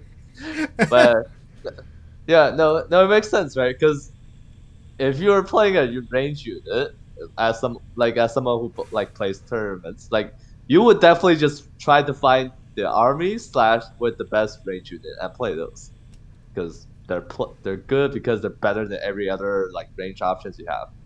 Range is better than melee, except for one situation. It's just how good they are at like dealing with scenarios, and then you want to Right. find a combination of good range unit that are either have even superior output than even the other good units, or just ones that are durable platform. Durable platforms comes to mind like Bastillodons, like what's it called, Stormcast Judicators, and then like things with higher output but maybe not as durable, like Vanguard Raptors or like Luminous Sentinels, like those. That's where people probably go to like pick their range unit, but in general, those units do stand out more than the bad ones, which makes it like less of a shooting problem, more of a war scroll problem. Yeah. I want to address our future guest, Gareth, here in the chat real quick. He said no mention of the other side of power projection magic. First of all, I most certainly did. It's right there on the slide. Gareth, come on now. I literally say magic. First sentence up there. Power projection, ranged units, magic, whatever. It's right there. But secondly, I think you're right that it's not as much of a problem in most cases. Because if you had to pick the sort of magic power projection, the issue is most magic power projection isn't tripping enough of those boxes. Right? It's not putting together, like, yes, it's probably mortal wounds, but it's not often a lot of them. Like, most spells end up being, like, what, a D3? Okay. D3, D6. Also, fundamentally, magic has a self-countering mechanism. The miscasting. Right, yeah. Magic has a built-in counter. Well, my point, Gareth, was to say, you pre-pivoted me, but that's fine. To say most magic just can't satisfy these things because it doesn't have dependability, as you just pointed out, Tom, right? It has counters built in and stuff like that, unless you have a caster. Like, the only example I can think of that would easily trip into this is Kairos through the portal. Yeah. Right? Where he can just reach out at an extremely long range and hit somebody for 6 mortal wounds and lift a small hero off, right? And leave behind a spawn that then causes other problems. Yeah. But most magic just doesn't fit this thing. It's almost by its nature short range. Like most magic damage stuff is like 12, 18 inches, unless you're portaling it out, right? Mm-hmm. And then you're only getting to do it once. It's naturally not dependable. It's by its nature can't be multi-attacked. It's often not high damage. The only thing it has going for it is mortal wounds. The fact that it's almost by default mortal wounds. Yeah. Right. But it was more of an issue in 2.0, I would say. 2020, it was pretty rampant. That was when endless spells were more powerful. Geminids and so on. Croak was more powerful. Croak didn't have his new war scroll yet. You had Tzeentch, you had Seraphon, you had Lumineth. And so, yeah, I think it has been toned down more. It's a lot more reasonable now. And the shooting, the missile attack output has increased in the ecosystem.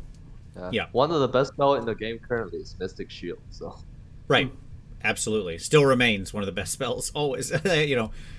It came up when, I don't remember what the rule was. We were talking about something where you got a free cast, and I was like, what are you going to use this for? The answer is Mystic Shield, right? Like it was the uncounterable spell thing in Bone Reapers or whatever. I was like, what are you going to use this for? You're going to use it for Mystic Shield, because of course you are.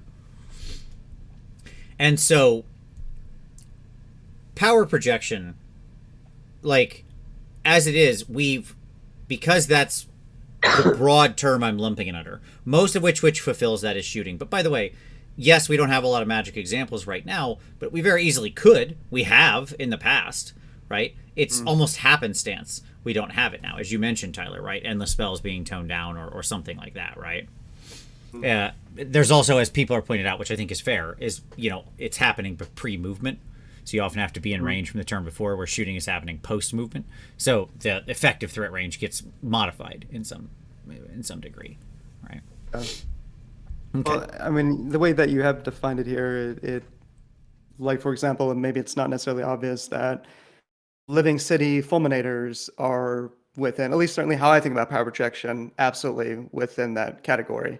It's like power delivery, if you will. Maybe if that's an important subcategory of projection, but you know what I mean? Like, there are units that we were joking about how there's not enough discussion about this pretty silly trick you can do where apparently you can legally translocate 4 Stormdrake Guard, then they can move in the hero phase with their once per game move after you've translocated them, and then they could charge. Right. That's like power projection in my mind, power delivery. Yeah. Yeah, It's a absolutely. little out of bounds right now. Yep. Yeah, I agree. And so my point being is that like right now, some of these things are off kilter, and it is a small number of overall units that are probably causing the majority of the problem. They happen to be shooting units right now for the most part. There are still other spellcasters. Maybe Teclis falls in this list. Maybe Croak falls in this list. I don't know. Croak has a pretty hard built-in counter in that he's like, he's not dependable. He can just suddenly disappear. And so he doesn't like, Spike doesn't like him very much.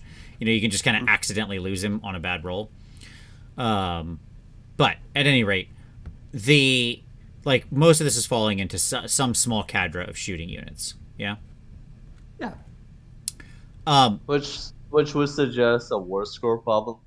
War score change could fix it, but you have to consider a lot of things before you make like fundamental changes like that, I think. Absolutely, and that's why we're actually not gonna talk too much about fixes, because I think that, as I said, you know, I think it needs a multifaceted fix, right? And I agree. The number one thing I'd want to see is just terrain have better rules. I'd love to see it, honestly, because I think then no matter what, if other things go off kilter, if you accidentally have units that sneak through or become powerful because of the situation, right? The terrain is still always there, keeping for a better play experience regardless. Step one is to have more wildwoods on tables.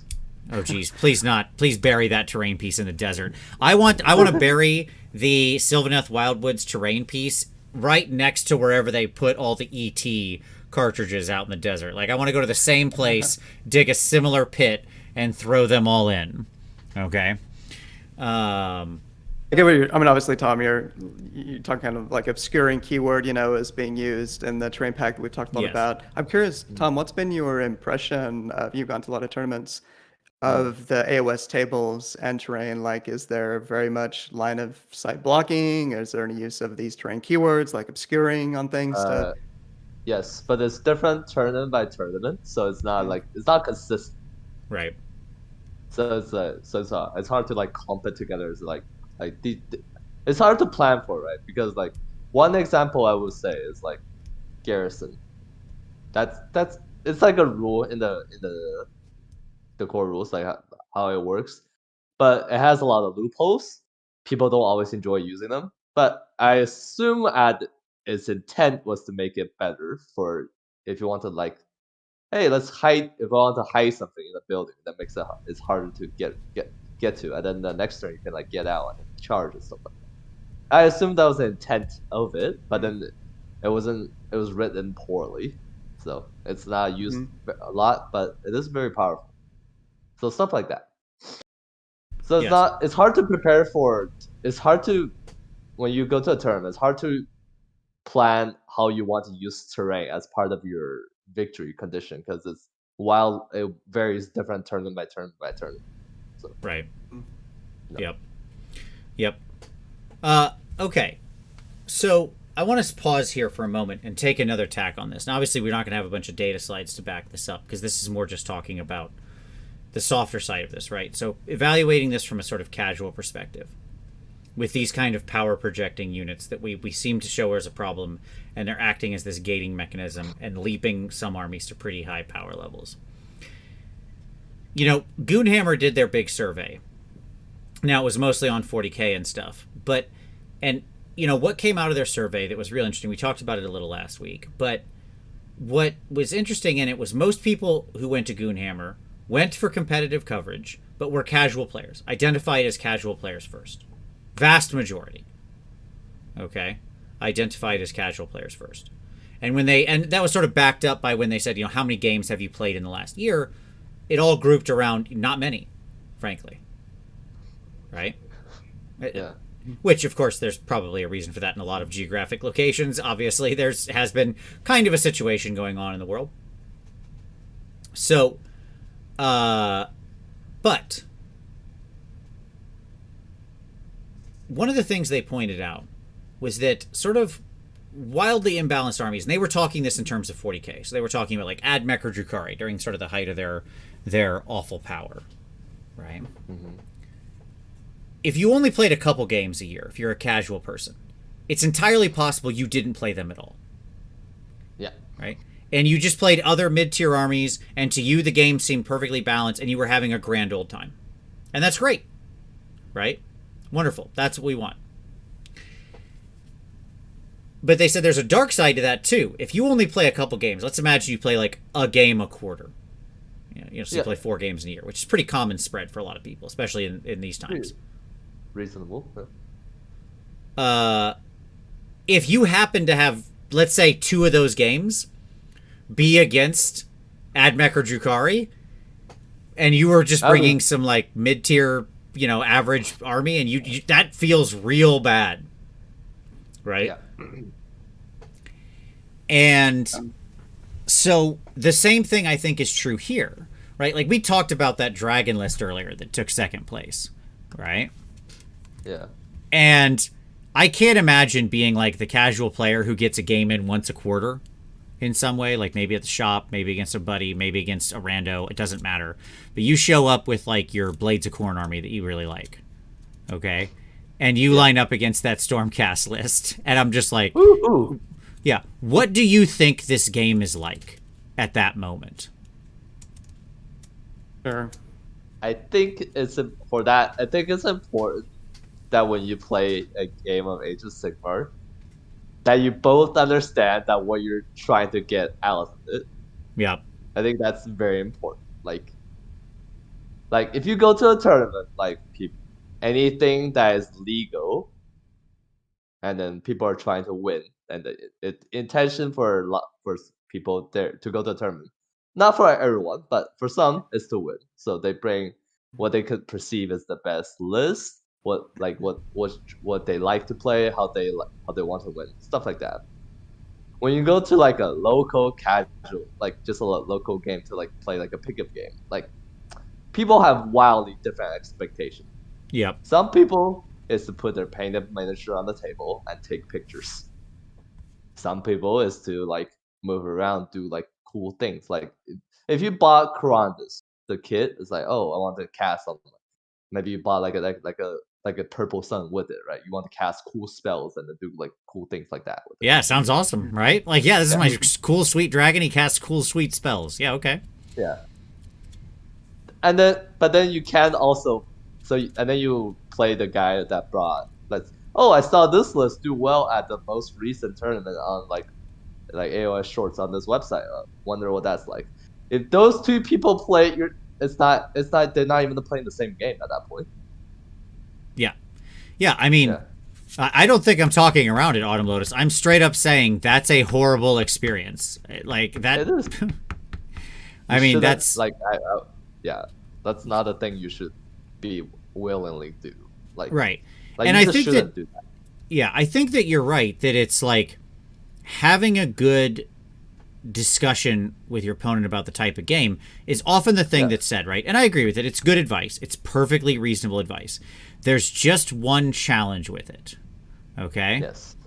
And the challenge is you have to both have a high enough level of information to know what is and isn't inside the bounds, right?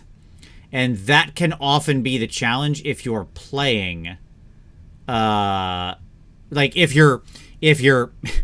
you've got low information people, some of these armies will just get piloted to much more devastating results, right? When sort of put on basic functionality, right? Because of like if you just took long strikes, you looked at the list, you're a low information person, but you saw the list, you're on Twitter or whatever sometimes, you took the list, and then you go to your friend and they're playing their Sylvaneth or whatever, and you are just going to ready to lay devastation and burninate the countryside, okay? And you might not have intended that. Ghost Mutton raised an interesting point here. He said sometimes people may only own that dragon army or a bunch of dinosaurs or something like that, right? You have people with limited armies too. That's always a challenge as well, right? If it's just what you said. Imagine if their first army, right? Instead of them showing up and saying, "I want to buy Kronus and the cool purple sun," they're like, "Oh, these Stormdrake Guard look super cool," because we all say they look awesome, and so they just buy a bunch of those, right? Yeah. And they're like, they go to the store owner and they're like, "Can I make a whole army out of these guys?" And the store owner's like, "Yeah, absolutely, you can actually." And they're like, "Great!" And then they walk out with their giant box of dragons, and they're super excited. Yeah, you should, and then like, you should play whatever model you want to play. You should be limited by that. But it is a 2-player game, so if it's not at the tournament, you should like at least tell your like friends or like opponent, like, hey, this does this. Are you okay with me doing this in the game of AoS where we're not like there's effectively I'm saying there's when you play a like Age of Sigmar game, there's no stakes involved, right? Like both people should just try to have as much fun as possible. Like that's why you especially outside of a tournament setting, right? Where literally it's just you playing a pickup game. There's no stakes, none. Yeah, you're just trying to have fun. So yes, you should play whatever model you want to play because there's no limiting to that. But you should also try to consider what the person on the other side is feeling. Like you should at least convey that in some form or another. Yeah. The game is not going to be balanced, never will be, and as the people should get that out of their mind. Sure. And then the newest release will likely always be better than the previous ones because that's just how things are. To either fit what their designer wants to do with what the models they made, or to help sales. That's just how new things are better than old things. Like you wouldn't want the new army to be worse than the old army. Well, as a Slaanesh player, I can assure you, I can say no, I did not enjoy that. Yeah. So yeah, having good at least then like in some ways, right? If the new army is better than the old army, at least then some people will enjoy it. If the new army is worse than the old army, then nobody will enjoy it. It's like if you didn't like the army before, you're definitely not gonna like it now. If you like the army before, then you're gonna hate it. Yeah. So I just want to, my good buddy here in the chat who just left a comment. Topic reminds me of one of our friends from back in our early Magic playing days. By the way, Dave, so Tom, our guest, plays Magic, and I told him what year you and I started playing Magic. This is one of my oldest friends in the world here in the chat, and we started playing Magic before Tom, my guest, was born. So there you go. That's a fun thing. But he said, so this guy was playing Mono Red Burn when Fire Blast first released. First round, he matched up against a girl playing a Mono White Angels deck, which this is like, keep in mind, folks, this is like 1994, 95. So playing Mono White Angels, we're talking like extremely high mana cost, no ramp. This isn't that kind of world. Yeah. And just burn her off the table, just like gone before a single thing had happened. Like she was holding like healing salve while you were there, chain lightning, stacking to bounders, fire blasting, like see ya. Exactly. Yeah. So there you go. Okay. Let's talk about what are the challenge units. I made a little list here. This is not all of them. All right. What do you think of my list of challenge units? I have Storm Drakes, Long Strikes, Bow Snakes, Sentinels, Basties, Salamanders. Note that the armies that show up more than once on my list with problem units are also the high overperforming armies. Yeah, play order. It's good. It's good times. All of these are ordered. All the order, right? God. I didn't realize that. I own multiples of every unit in this picture. Right. Yeah. And yes, you're certainly right that like the bow snakes are enabled by Marathi. Yes, I do agree with that.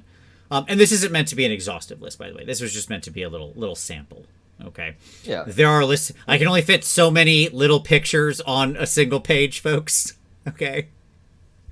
But there that like units that are this or act like this, right, are effectively what we're talking about.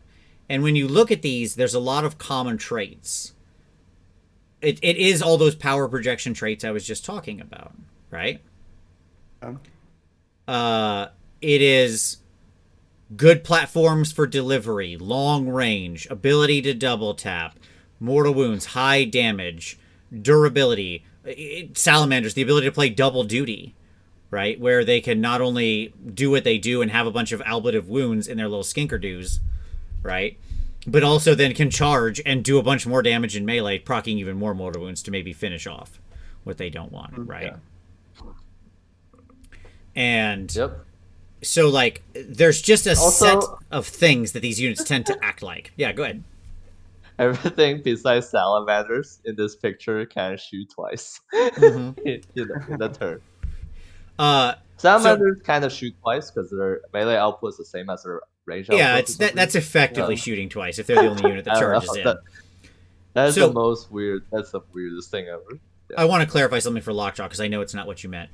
Lockjaw asked, it was Tom's earlier point that the game can't be balanced, so we shouldn't complain when the new stuff is OP. No, Tom, I don't want to speak for you, but I don't think that's what you're saying. You were saying the goal shouldn't be perfect 50-50 down the line. That, like, we can't make perfect the enemy of the good here, right? We're not aiming for perfect. We're aiming for better. That's the point. We should complain. We are, because these are problem units. Yes. Bolt Boys are an interesting example as well regarding why they're not on this list. You know, they only get 24 inches if they do not move. So that helps keep them in check, relatively speaking. And there's some other challenges going on with Cruel Boys right now. Like, yeah, the rest of their army around them is weak. Yeah, that certainly impacts it. But I mean, that's so not the obvious fixed anytime soon either. So you're just stuck with that. The obvious thing is we've talked about doing a cardinal sins of rules design, and one of those would be hero phase shooting needs to be removed from the game. I feel like that's a fair statement at this point in time. Yep. AoS. I would just like see it struck from existence. I don't know why it exists. It doesn't feel like it needs to exist. Yeah. Like, when I look at the totality of rules in AoS, I don't look at that and go, hero phase shooting was an exception-based rule we needed to make the game. I like hero phase fighting, because that's a totally different thing. Like, getting in melee is much harder. You got to set it up the turn before, blah, blah, blah, blah, blah, blah, blah, blah, blah, blah. Oftentimes you'll have, like, one of your opponent will often have a turn in between when you got into combat, and you could first choose to activate that, you know, if you're the one who charged. Like, yada, yada, yada, yada, yada. There's lots of ways to mitigate that. I don't have as much of a problem with, like, that kind of thing. But hero phase shooting just makes no sense to me. That's where the spells go. just get hero phase shooting out of this game. Why is it here? Yeah, on this page here with these, so obviously these are the units that have been causing fits in the meta for a little while here. I play a lot of deliberately toned down lists, including usually when I go to tournaments, at least try to. And so, for example, I've played a fair amount of 10 snake bows even without Marathi, and did that last night. And 10 snake bows feel reasonable when they're just shooting once. I think it's an interesting conversation. What is a upper bound? To what degree could one try to define an upper bound or that space of upper bound in this point range for these kinds of units? So I'm a big fan of playing 10 Judicators as well in my Stormcast list. And I do have Thunderbolt Volley, so they're benefiting that. It's not 15 Judicators, it's not 6 Long Strikes, it's more toned down, it does still feel good. I would happily play 10 Judicators without Thunderbolt Volley at 200 points. I would not want to pay any more than that, because it's kind of in that range where that is starting to feel a little high, potentially, in terms of ROI. If they just stay the same, 6 is a hit, are mortal wounds, etc. Anyhow, so like when I think about bow snakes, 10 of them, 15 without Marathi, double shooting, 10 Judicators without Thunderbolt Volley, that feels pretty good to me in terms of an upper bound on shooting. Again, long strikes are going to be more because they have more damage output and so on. All these things are not created equal, obviously. But anyway, just curious if you guys had any thoughts on some of that. Just in terms like self-imposed limitations, like what is the ideal amount of shooting? Or what's an ideal more? Like, I'm sure we'll kind of get into this. What I'm trying to say is like shooting needs to have a role in this game. So how much are we talking about the need to tone it down? My general feeling is that the state of the game doesn't need that many changes to balance things out. You need to have the meta adapt a little bit more, and you need to have certainly some, if not all of these, get adjusted on this screen. And there might be some others that I'm not thinking about right now. But like, I don't find that we're that far off from a healthier place. I don't want it to go back to 2019, Slaanesh, Flesh Eater Courts, Daughters of Cain, where we had almost no shooting. And I worry about Games Workshop actually putting us into that space. Sure. Because range projection goes too far out of the game as a reaction to what we're talking about and what the community. Yeah, and we'll talk about possible consequences, right? So anyway, so that's kind of where my head's at right now with this stuff. I'm curious on their intent of like what when they like, let's say when they get into the head of designer, right? When they roll the Judicator War Scroll, like what would they think? What like their thought on like what they wanted this unit to do, like stuff like that. That would be helpful. If you can how do you feel, Tom, about maybe just as a baseline? How do you feel about 5 Judicators, no Thunderbolt Volley, War Scroll out of the box, 200 points for 5 of them? How do you feel about that in terms of the health of the game and so on? It's definitely healthier, and I wouldn't take it. Would not take it. Okay, what do you think would be a? They're too much at 200. Is that the thought? Yeah, 200. Yeah, 200 points for 5 for that kind of output is just not something I want in a list. What do you think they would need to be for you to find them reasonably attractive? Not auto include, but reasonably attractive. Because is it 180 points that they would need to be? 170. Something like that. Yeah, something like that. Because the other side of the hold on. I want to get into that real quick. Okay, but see, the problem here is anchor pricing. Yeah. You have anchor pricing associations with this. We're going to do a little thought experiment. Ready? Dragons don't exist. Long strikes don't exist. Not just are different points. They do not exist in that book. They are no longer found. I just erased those war scrolls from existence. Okay? Yeah. They're dust. I Thanos snapped. All right? Our Judicators, not 10, sorry. Our Judicators for 200 now a reasonable purchase. No, because I would just take Tempestors instead. Okay. Yeah. That's I would fair. take Tempestors. I would go look at Vigilors, and I would look at like the Vanguard Hunters with the big crossbows. The Hurricane crossbows, yeah. So the point is you would fall to some other shooting that you happen to like more, right? Yeah. Okay. That's interesting. It's a tough thought experiment because we can't actually snap them out of existence. But the reason I wanted to push on that some, right, is because I think that you're right, Tyler, that shooting has some kind of place it has to have in the game, and we'll talk about why in a minute. All right? Jonathan says, "Why didn't you just Thanos them earlier? We could have solved this problem." Oh, darn it! I was missing the Soul Stone. At any rate, like it has to be here to some degree. The question is finding the right balance for it is so hard. Like power projection is a critical part of the game and a critical part of the overall feel, the tactics, everything like that. I don't think anybody would argue it should be. We don't want to. You're right. We don't want to go back to the dark days of 2019, right? Because that has a lot of consequences we're going to talk about. Travis, I mean, it goes without saying, Vince, that we have plenty of examples we could rattle off right now of what would come more that are viable that would really come to the forefront, starting with the Cabbage and Kragnos and other things like that. Yeah, which we'll get to. Oh yeah. And let me answer Mergonk, which is to say, what we say to ranged projection where it's double, triple move, Iron Jaws, for instance. Exactly. I am on record as saying that that Iron Jaw's current move situation is off kilter. I'm absolutely at that. It's a different discussion than where we currently have. And actually I'm going to talk about it in just a moment, Mergonk. I'll tell you exactly what I think will happen. Yeah, I know. I'm very scared of every time people talk about shooting, because the flip side of that is so much worse. Right. No, exactly. So I want to talk real quick about Magic the Gathering. Oh yeah. Because why not? Oh yeah. I've got a little picture of Frogmite up here. Now, if you only were casually familiar with Magic the Gathering, you would look at Frogmite, who is a 4 colorless artifact creature frog. He's adorable. I think we can all agree on that. Frogmite is adorable. But he's 4 mana for a 2/2 with effectively no actual combat abilities. He is a 4 mana 2/2. No first strike, no vigilance, no gets +1/+1s under certain situations. No, none of that. Okay? That doesn't exist. But he has this ability called Affinity for Artifacts. This spell costs 1 colorless less to cast for each artifact you control. And Frogmite, there was a point in time where he was one of the most commonly seen creatures in the meta. Why? He's obviously bad on face value. Okay? But in fact, he's amazing.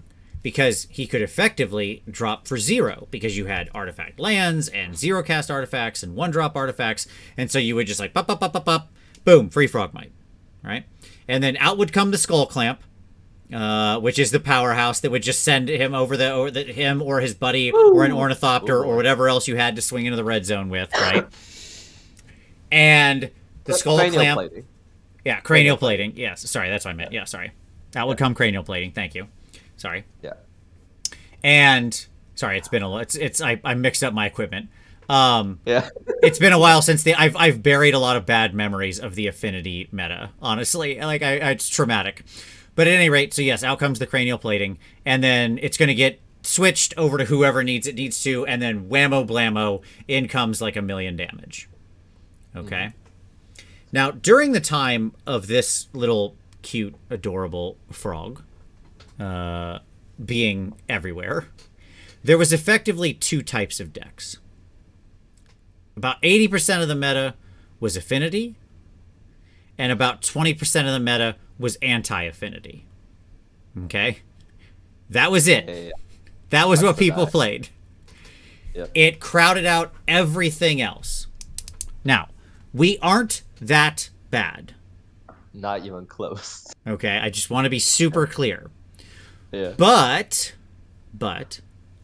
directionally, there's a similar theme, right? Of where either you have this kind of power projection, or you have the answer to this kind of power projection, right? That's a similar type of play, though not nearly. Let me put a real fine pin on this. Not nearly as bad as what this was. Okay? So, just to be 100% clear. So, what's the counter? Let's talk about the counter, boys. All right? And this is where we're going to get into some fun stuff. Let's assume that we just say some part of our audience, some part of the Twitter responses, some part of people said, no, there's no problem. Meta's completely fine, right? And there's a wide range of opinions on here. All right? So let's just say for a second, everything's fine. I don't personally disagree with that. I don't personally agree with that. I think there is things very wrong. I think we've made the case for that. But let's just assume we're talking to somebody who's unconvinced and they want to counter this sort of thing, the power projection meta. What's the counter? I have 3 answers. My 3 answers are big wounds, which is masses of bodies or wounds too high for the shooting to stop in time. Off-board and ambush, right? So like removing the key pieces from the line of fire, i.e. you have the ability to ambush in, to be out of, basically not be set up, right? You're in the heavens, you're whatever, right? You're in reserve in some way. Or just being tough. Being able to reduce the mortal wounds below the efficacy level necessary for winning, right? Like being super tough with mortal wound protection or / whatever, yeah? That, by the way, being tough could also be having enough healing to just recur back your bodies accordingly. That I would also put that in the same category, right? Where it's like, oh, you killed 6 dudes, I got 6 dudes back. Who cares? You did nothing, right? That would fall into the same category. Okay. Did I miss any counters? Tom, what do you think? Are there any other counters I don't have in here? No, because funnily enough, the Nurgle, a Magican, the most recent faction I played, checks all 3 of these categories. Yep, that's exactly. Yep. Check, Yeah. check. Yeah. Yeah. I've got Iron Jaw's Bloodtooths in my headvents. with that mechanic, maybe we could generalize that type of mechanic or those mechanics where, of course, they combine both speed and the ability to move at the end of a charge phase so that they can blow up a screen and then get into the ranged units behind those screens. That's quite, that's generally, I would guess, why Iron Jaws Blood Tubes is the go-to meta It's a pick good point. right now So, for I Iron mean, Jaws they've got players. some big, they have some big wounds, right? Like, oftentimes those are higher wound armies. But at the same time, you're right. So maybe there's a fourth category that we would call like tricks, like specific counter it's like tricks. yeah. Right, where you can move so fast, get out of there, or like target restriction would fall into this category, right? So line of sight blocking, like Simon Weekly's army that was, I assume, throwing pitch black everywhere, like it was going out of style. Just pitch black the board every round. He was just moving and touching terrain, and everything was pitch black. So there was just no line of sight anywhere. By the way, Simon, if that's how you were playing it and your army worked like that, where you were sort of making everything pitch black, then Simon was playing in the world where the terrain was functional, Tom. Yeah. Right? Because he had like 4 demon princes, and so every time he'd move, he'd pitch black terrain. So he could manufacture terrain that worked the way sort of 40k terrain would for blocking line of sight. If they had 2 pitch black terrains at every table, people would talk about this situation a lot less. Yeah. But yeah, so I think that's probably a fourth piece that I didn't have here. I'll call it like specific counter tricks. Yeah, there we go. Oh yeah, that's good. I like that. Okay. Yeah, Ideneth would be in there. Mm-hmm. So yeah, I think that about does it. Also, another counter is shoot better. They have sure. Hey, if their list is 1 long strikes and you brought 3, then you by default win that. Yeah. Because they kill one of yours, you kill theirs, and then now you have long strike superiority. Right. And yeah. That's What if I tried to shoot you? I'd shoot you with a smaller bullet, or shoot right through your bullet. Yeah, exactly. Yeah. Yes. This is a great point. There's always a counter of like they brought guns, but I brought bigger guns. So sorry. Right. You're talking about the trading game. Yeah, so if I have 6 long strikes, I have 18. at some point, or if you've got 2 by 3, let's say, but you've got other threats, you've got distributed threats, distributed output. I have to put my 6 long strikes, they're in Signs of the Storm, I've got to put them on the board at some point in this game, but then you have counters up your sleeve to then shoot them. Like, I like that idea. Yeah, this kind of to out-trade your opponent with your shooting threats. That could work too. Or your general power projection threats. Yeah. Yeah, like it's an interesting conversation of shoot better. Aaron said just play a 1-drop and outshoot them. Most of these lists that are doing this are 1-drops. So like this is an interesting stat from Bloodshed, because I much respect to T.O. who did all these really neat like sort of stats, right? And then it was like, well, the average drops of the whole tournament is 4.78. And I was like, that is lying with statistics. Like, no offense. It was it was really cool stats. But my point is, who cares that the average drops are 4.78? Okay? Like, because all the lists that need to be 1-drop that are going to win on 1-drop are 1-drop. And those will take up the majority. Like, what was the average drops of the list that finished in the top 20? It was real low. It was real low. Okay? It was like 1 point something. Mm-hmm. So, like, I don't care that the person in 80th place, there's a bunch of 8 and 9 and 10 droppers down there, like dragging down the average. They were dead before they knew it. All right? They got Fist of the North Starred. You're already dead. Okay? I am curious about one stat that is hard to collect, is how many people, when they had the lower drops, like, what did they choose to go first or second? That would be interesting. That's good. Because And I'll say, I'm not trying to say like having low drops equals good winning list. That's not what I'm saying. Because there are good lists that are high drops. Those two things can meet together. My point is that the lists that need to have that decision can very easily have that decision. And when they do have that decision, they win. Right? It empowers their, like, it is a catalyst to victory for a list already in a prime position to capitalize with its power projection. There we go. And yes, I would change Battle Ridge. To answer your next question, Aaron. All right. And my question at the bottom here was, what if you don't have any of the things we discussed? So we talked about these 3 plus, let's call it, combat tricks, right? Or specific tricks, which there's a good number of armies that can counter the meta, right? Some of your big ones that are out there are certainly like Nurgle, Legion of the First Prince, War Clans, Soulblight. Like, I think all these armies have game. I don't think any of us would disagree with that, right? Mm-hmm. Yeah. But there's certainly some that don't. Right? They kind of can't do any of this. And so that's challenging. Right? Yeah. There's going to be some number of armies. Maybe it's 5, 6, 8. It's not all of them. It's not a majority of them. But it's some of them. And if you're a player of only that army, woof. Well. That's rough. Oh, yeah, You probably don't have many options. All right. Okay. Let's keep going. Let's talk about Nurgle, because you mentioned it. You set us up for this, Tom. Here we go. One of the things that I like about Nurgle, it's an excellent counter. Higher wound count, mortal wound protection, ability to be off board. They can actually true null deploy. Not that that's a good list, but it's a funny thing that you can literally 0 deploy on the board. I put nothing on the board. 0 items. Which is fun.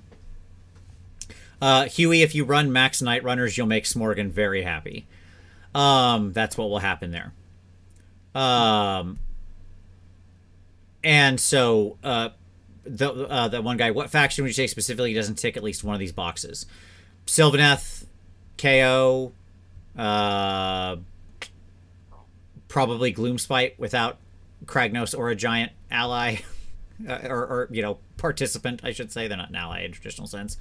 Slanesh. Definitely doesn't tick any of those. Probably Khorne.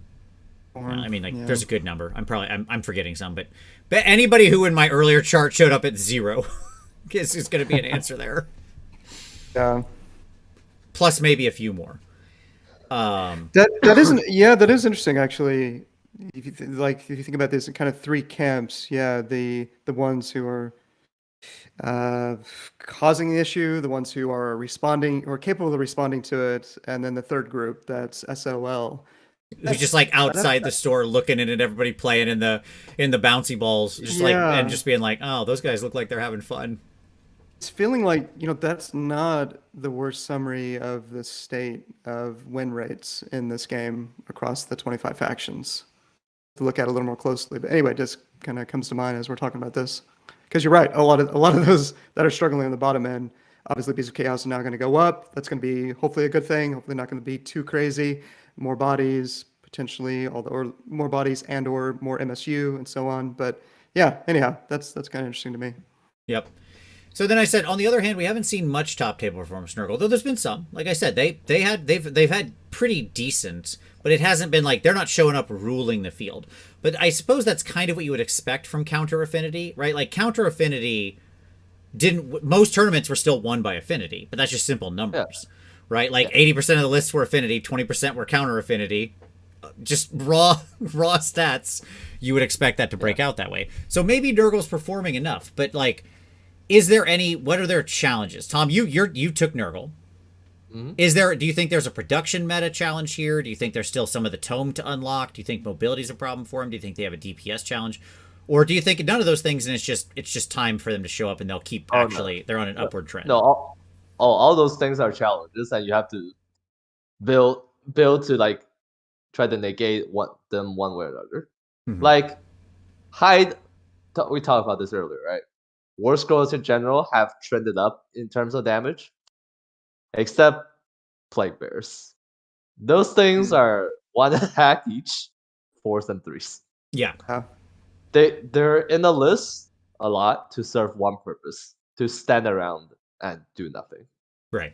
A lot of the Nurgle lists doesn't actually do anything in the game of Age of Sigmar, as I have played a couple in my experience. Throughout my Lone Star games, in my 5 games of playing Nerd Magickin there, I would say I move my plague bears about like 10% of the time. Usually, if there's a home objective, they sit on there. They never move. Sure. Yeah. They're just like the And then- ultimate deck chair sitters. They're ready to Yeah. hold it and keep it held. Yeah. Like sometimes, like if we play Veins of Gary and Warhammer, so they started in one place, the objective showed up in another place, and they moved there. So like, so it's an expensive army, and part of your army generally doesn't do anything like Right. productive wise. Like they don't do damage, they don't like project threat on the board. Like, sure they can charge, it's legal, but you never do. But the good thing about Nurgle is the stuff that actually do work, they do like an extraordinary amount of it. They are slow. Average speed across the board is probably like 4 or 5, and then if you have drones, they're like 8. Right. They can be what I find very amazing about Nurgle just centered around one model's war scroll, and that is the Glotkin. For when it first came out, like it was a 700-point model, people were like wildly said it was like too much. It was not remotely good. But it's after playing it for around 10 game-ish, I think it's actually very appropriately costly. If it was any cheaper, it would be too game warping because of the Blight Krieg ability. Yeah, because because that ability is so powerful in what it does.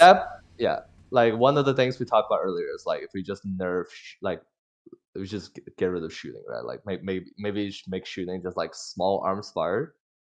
You will not, for people that haven't played like against like a Glotkin when your opponent playing Magickin is using that ability like correctly, it makes the game very like miserable with very simple combinations. Like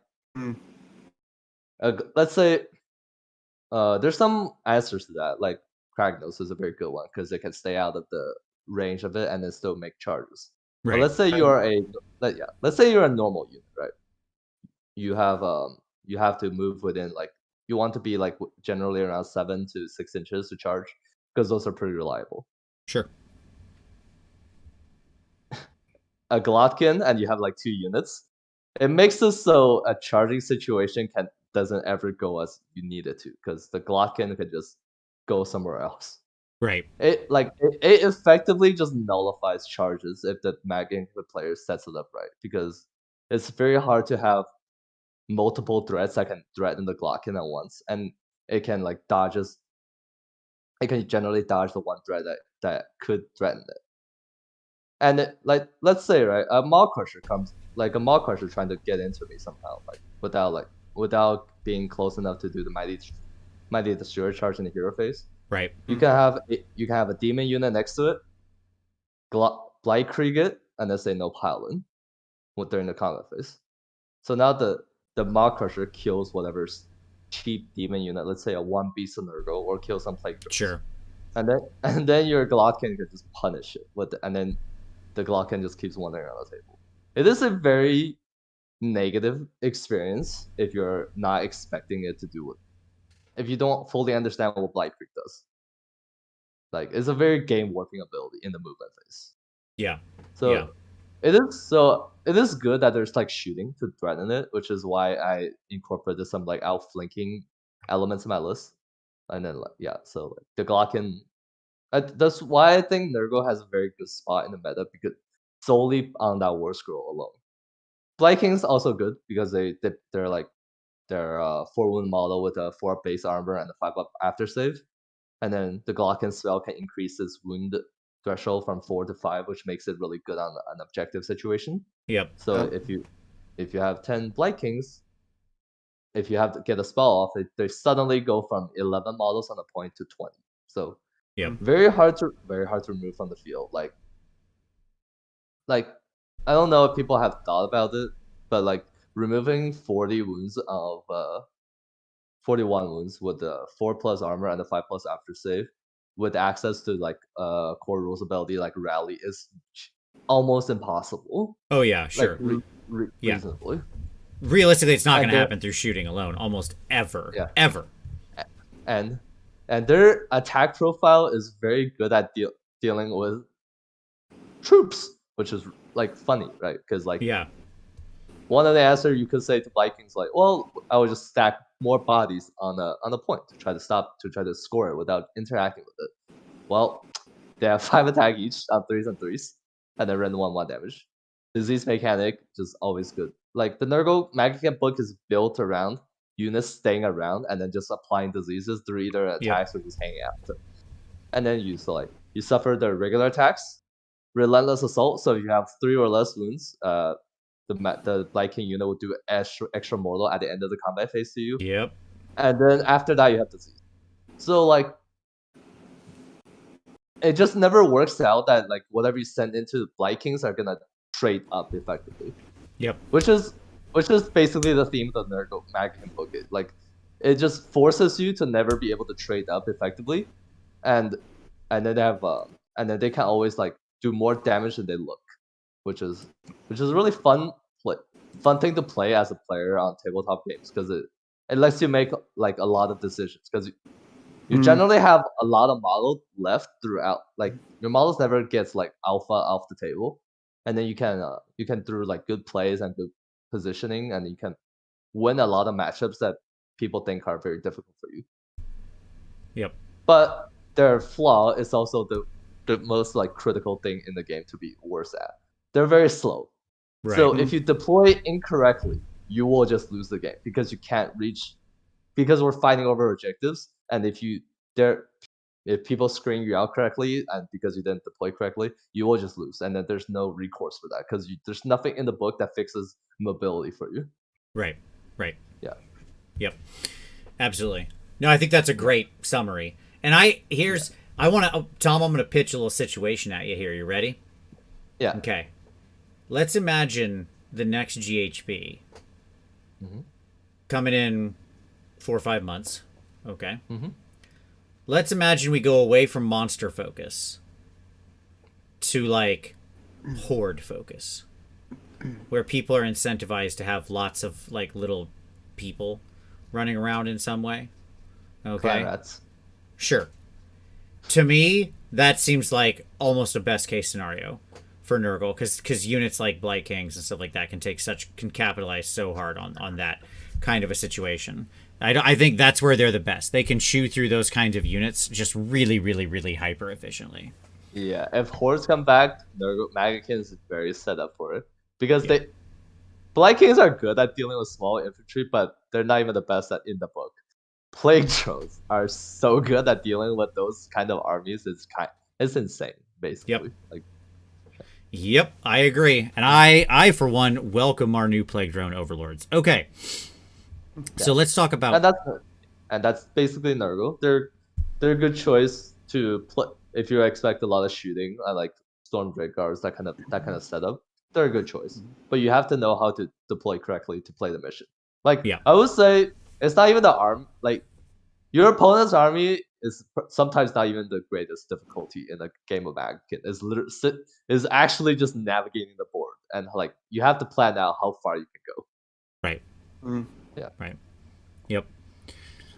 Yeah, I think they're very strong in I think they are already putting pressure on the sort of power projection meta. And it actually leads me to what we're going to get to what does the world look like on the other side of this in just a moment. Okay. How does this meta end? Let's talk about the end of it, because there are 3 ways in my mind this ends. 1, slow points changes and additional books weed it out. This is what I call the end of the 2019 Melee meta. Right? There wasn't some big day where it happened. It was just over multiple points adjustments, all the points on the things that were like causing a problem crept up. Skaven crept up, FEC crept up, Slaanesh crept up, right? Everything crept up. And then additional books showed up that were just like, nah, dog, I've got the answer for you. Right? And just boom, boom, boom. And it was over. Just like that. We've got the next option is hard War Scroll changes. So that's like the rule of Archaon, right? So Archaon was just this menace on the table, and then all of a sudden, he wasn't. Yep. Just like that. Right? And then the third option is 1 to 2 very hard counters arrive that make playing it almost an instantly losing proposition. So this is the beginning of the melee meta in 2019, right? When suddenly Right. FEC and Fire Slayers and Slanesh all shows up and gave rise to this melee meta, because it was like, if you weren't playing something that could smash in melee, that could absorb just these hits, right? I need them hits, because they just showed up like James Brown. Just they needed the hits, whammo, right? You were dead in the water. And so just like basically a couple books came out and ruined the meta for whatever was there before. Yeah. Yep. Where they're just such hard counters, you know, to like if the power projection is rock, just like paper comes out, and like strong paper comes out, some 100-weight paper comes out in 2 books. Right? I don't know which way it could be. My answer is it could be any of these 3 and or a combination. Right? Yeah. But I think these are the 3 ways that it could end. Do you think I missed anything there? No, pretty reasonable. Mission change could also be a proponent of it.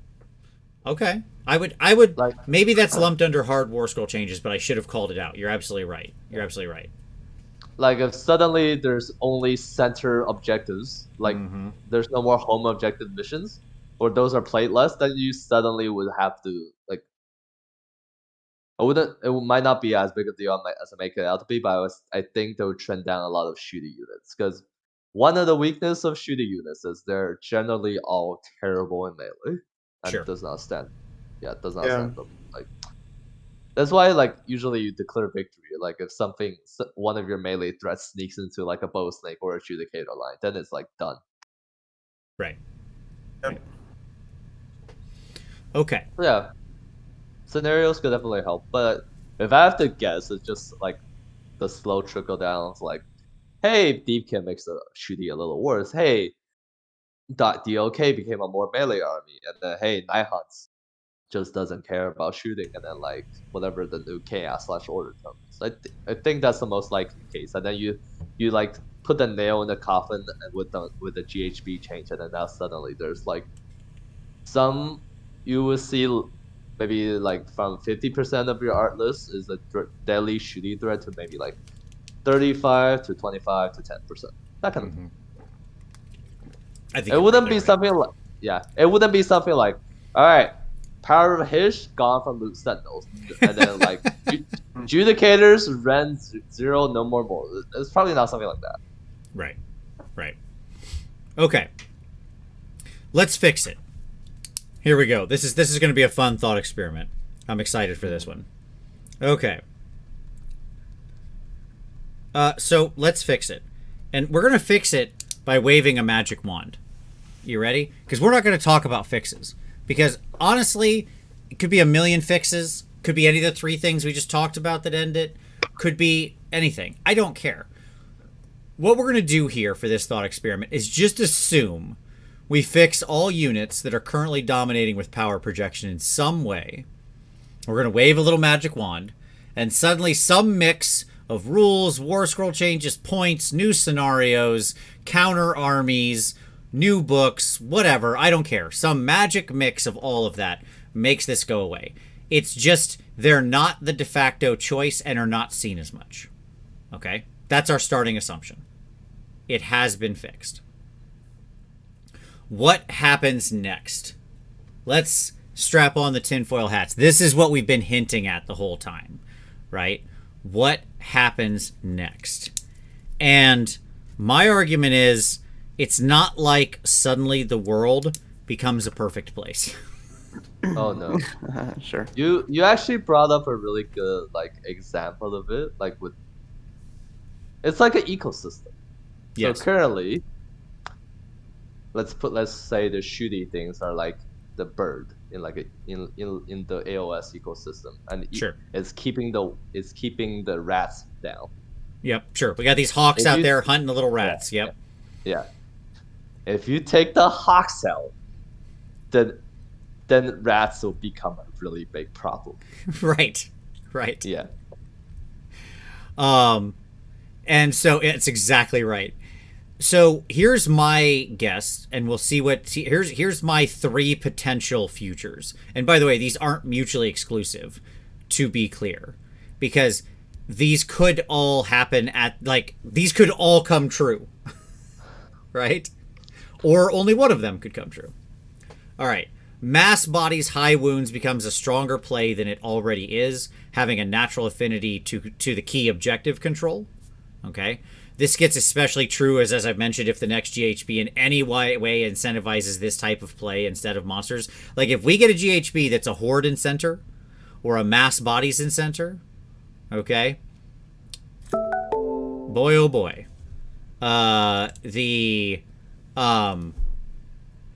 we've got welcome back utility heroes.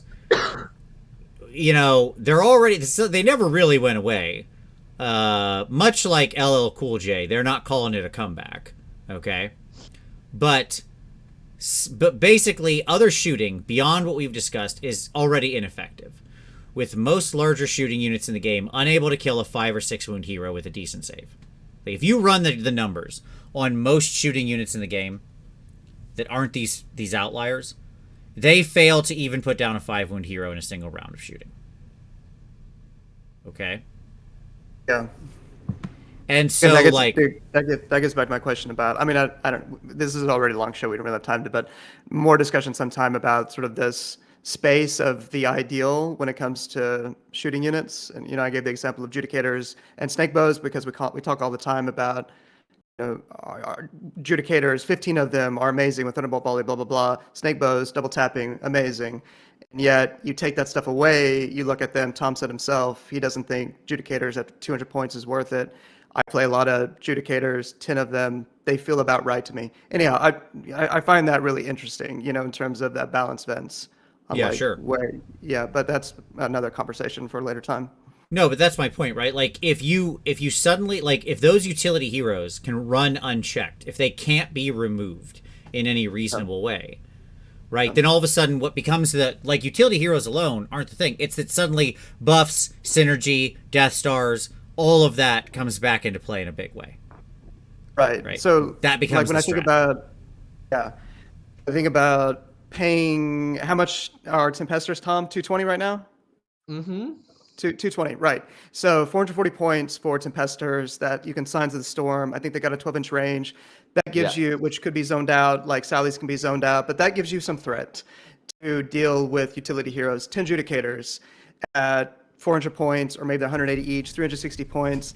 That's a piece of your army. That's a sizable investment, but it gives you a means with mortal wounds in particular to get through save stacking so you can kill utility heroes. Like, it's kind of that space that I personally enjoy playing in, I feel is reflective of the ideal that we're wanting to see, where we're just, I mean, as Tom always says, Tom Lyons, you're letting off the gas a little bit, but you're not going all the way down to, 20 miles an hour. It's just letting off a little bit, but still having the means of dealing with some of these things in certain situations.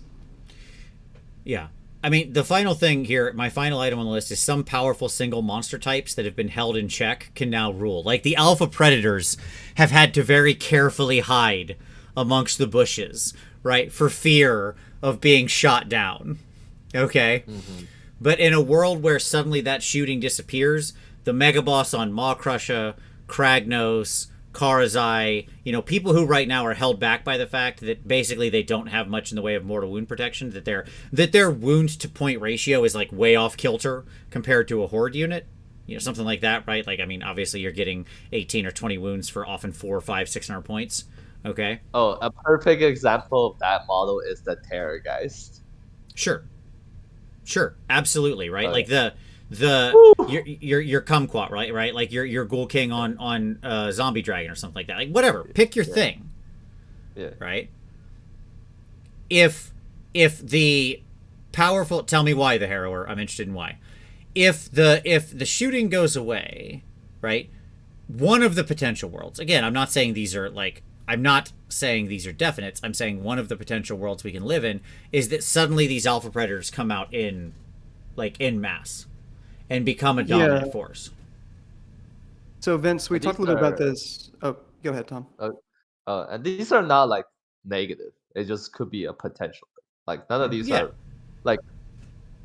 like nothing is like no game like sorry there's some meta that are like just bad to play in, but like nothing is like inherently bad to play. Like surprising to some people there are people that enjoy Luminant on Luminant, Stormcast on Stormcast. There are people out there that enjoy those things, but Sure. it's just these are potentials that could happen if like Vince said, with Magic wanted all those things out of the game. There are gonna be things that replaces them, like there always will be.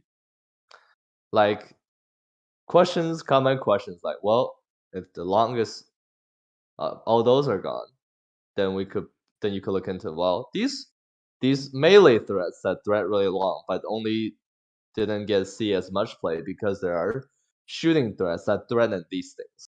Right. They were held back. Yes. Yeah, things like that. Yep. Yeah, Tom, that's along the lines of what I was going to say as well. You know, Vince and I had some conversation a little while ago about we started going through a list of what are various melee units that have meaningful mortal wound output, and it's quite a long list in the game. A number of those units are being kept off the field to some degree because of the range projection that we have going on. My concern was, like, the first concern that I think about if shooting gets tampered down too much is save stacking gets amplified too much. Sure. And that Kragnos, cabbages, they run absolutely wild, and downstream examples from them. But I suspect that there's enough mortal wound output from melee units that could help keep them in check, help keep Kragnos and others sufficiently in check. I mean, he's going to be really good. He's already really good right now, as one example. But anyhow, so that's where my mind went first in terms of what we might see. Yeah, Harrower, we're not saying these are bad. We're predicting what could be, like, we're saying, we've been talking about, like, power projection being a problem in these particular cohort of units that are a problem. And we were saying if we Magic Wand got rid of those, who would be the new thing that would rise in power and propel lists to top tables and become a new, maybe potential problem, maybe not. Right? Yeah. Like, that's not my argument isn't it's innately a problem. My argument is what becomes the new it thing. Right? So no, this isn't saying these are bad, man. Yeah. Yeah, Kragnos against the 5-0 because that was the 5th game, so I didn't help that situation. Yeah, we're just trying to say if you remove this sort of governor switch, right, which shooting is acting as right now, this power projection, which is at the moment taking the form mostly of shooting and not spellcasting or other forms from the meta, right, then what rises up to take its place? And, you know, again, my argument would be it's going to be one of these three things, right? Because most of these are already in play in some degree, as I said, right? It's not like these things aren't seen at all. It's not like we don't already see Nurgle having some success with the masked body's high wounds. It's not like we don't already see utility heroes still being used and oftentimes being difficult to remove, right? And it's not like we already don't see powerful single monster types already propelling people to top tables, Mega Boss, Kragnos, at all, right? So this stuff is already in play as contenders. That's my whole point. They're ready to, like, leap ahead because they're already quite strong. When you remove the only thing holding them back, all of a sudden, boom. Right. Yep. Right. Right. My first hope would be that we have enough mortal wound output to get through safe stacking to help balance out the reduction, not loss, but reduction in range damage through melee mortal wounds to help keep these kind of pieces sufficiently in check. And I mean, let me just say this. Almost, like, other than the utility hero thing, which can become a really offensive problem, like, admittedly, like, a really offensive problem because of the way it sort of can manufacture Death Stars. Now, you can counter that out through proper scenario design, and things like Be'lakor can act as a check to that, and things like the Khorne Demon Prince can act as a check to that. So there are other things that can keep that kind of synergistic Death Star nonsense in check. But what I'll say is, ignoring number 2, number 1 and number 3 if they were to rise to be more the like a thing that can be defining, again, you still got to have some balance there, because again, not every army can do both of those two things either, right? Yeah. But if they rise up, I'm not sure that the average player doesn't still feel like it's a better game. Because there's still, my guess, I mean, like when we did the NPE survey, shooting was way up at the top of NPE, right? And if people go and fight a big army, and they're like they're winning on objectives because they just have a bunch of bodies and they don't die very fast, or they can recur them or whatever, but they'll still feel like they're playing Warhammer. Yeah. Right? When you're just sitting there on your starting line and it's like, okay, the 3 things you really liked, dead. Go ahead. Your turn. You don't feel as much like you're playing Warhammer. Right? So it could be that, like, yes, these things are off kilter in some way, but it's still a better world. That's also possible. Right? Mm-hmm. Yeah, absolutely. And yes, you did raise the question of, like, then what happens with save stacking? Does save stacking become a bigger issue that we then have to deal with, right? Is the sort of mortal wound power projection keeping that in check? Or does it not matter, Tyler? Because if these were all waved away, Tyler and I did a fun experiment where we went army by army of who can put melee mortal wound units on the table in sort of mass. And it's quite a lot. It's a lot more than shooting mortal wounds, okay? Like, a lot of armies have mortal wound triggering melee guys.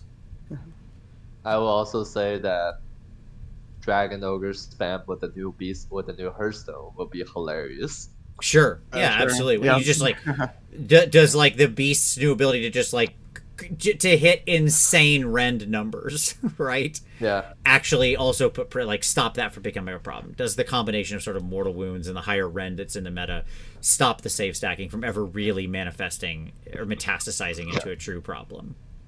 Yeah, I suspect it would be fine, like on the margins or on the whole.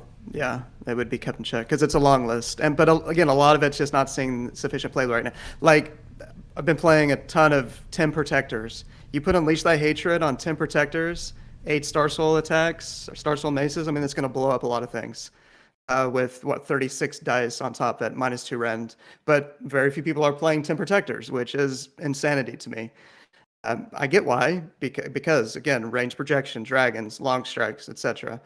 Yeah, units like that, there's many examples that would see more play if we reduce the range projection. That would probably help keep safe stacking in check and like Kragnos, etc. So anyway.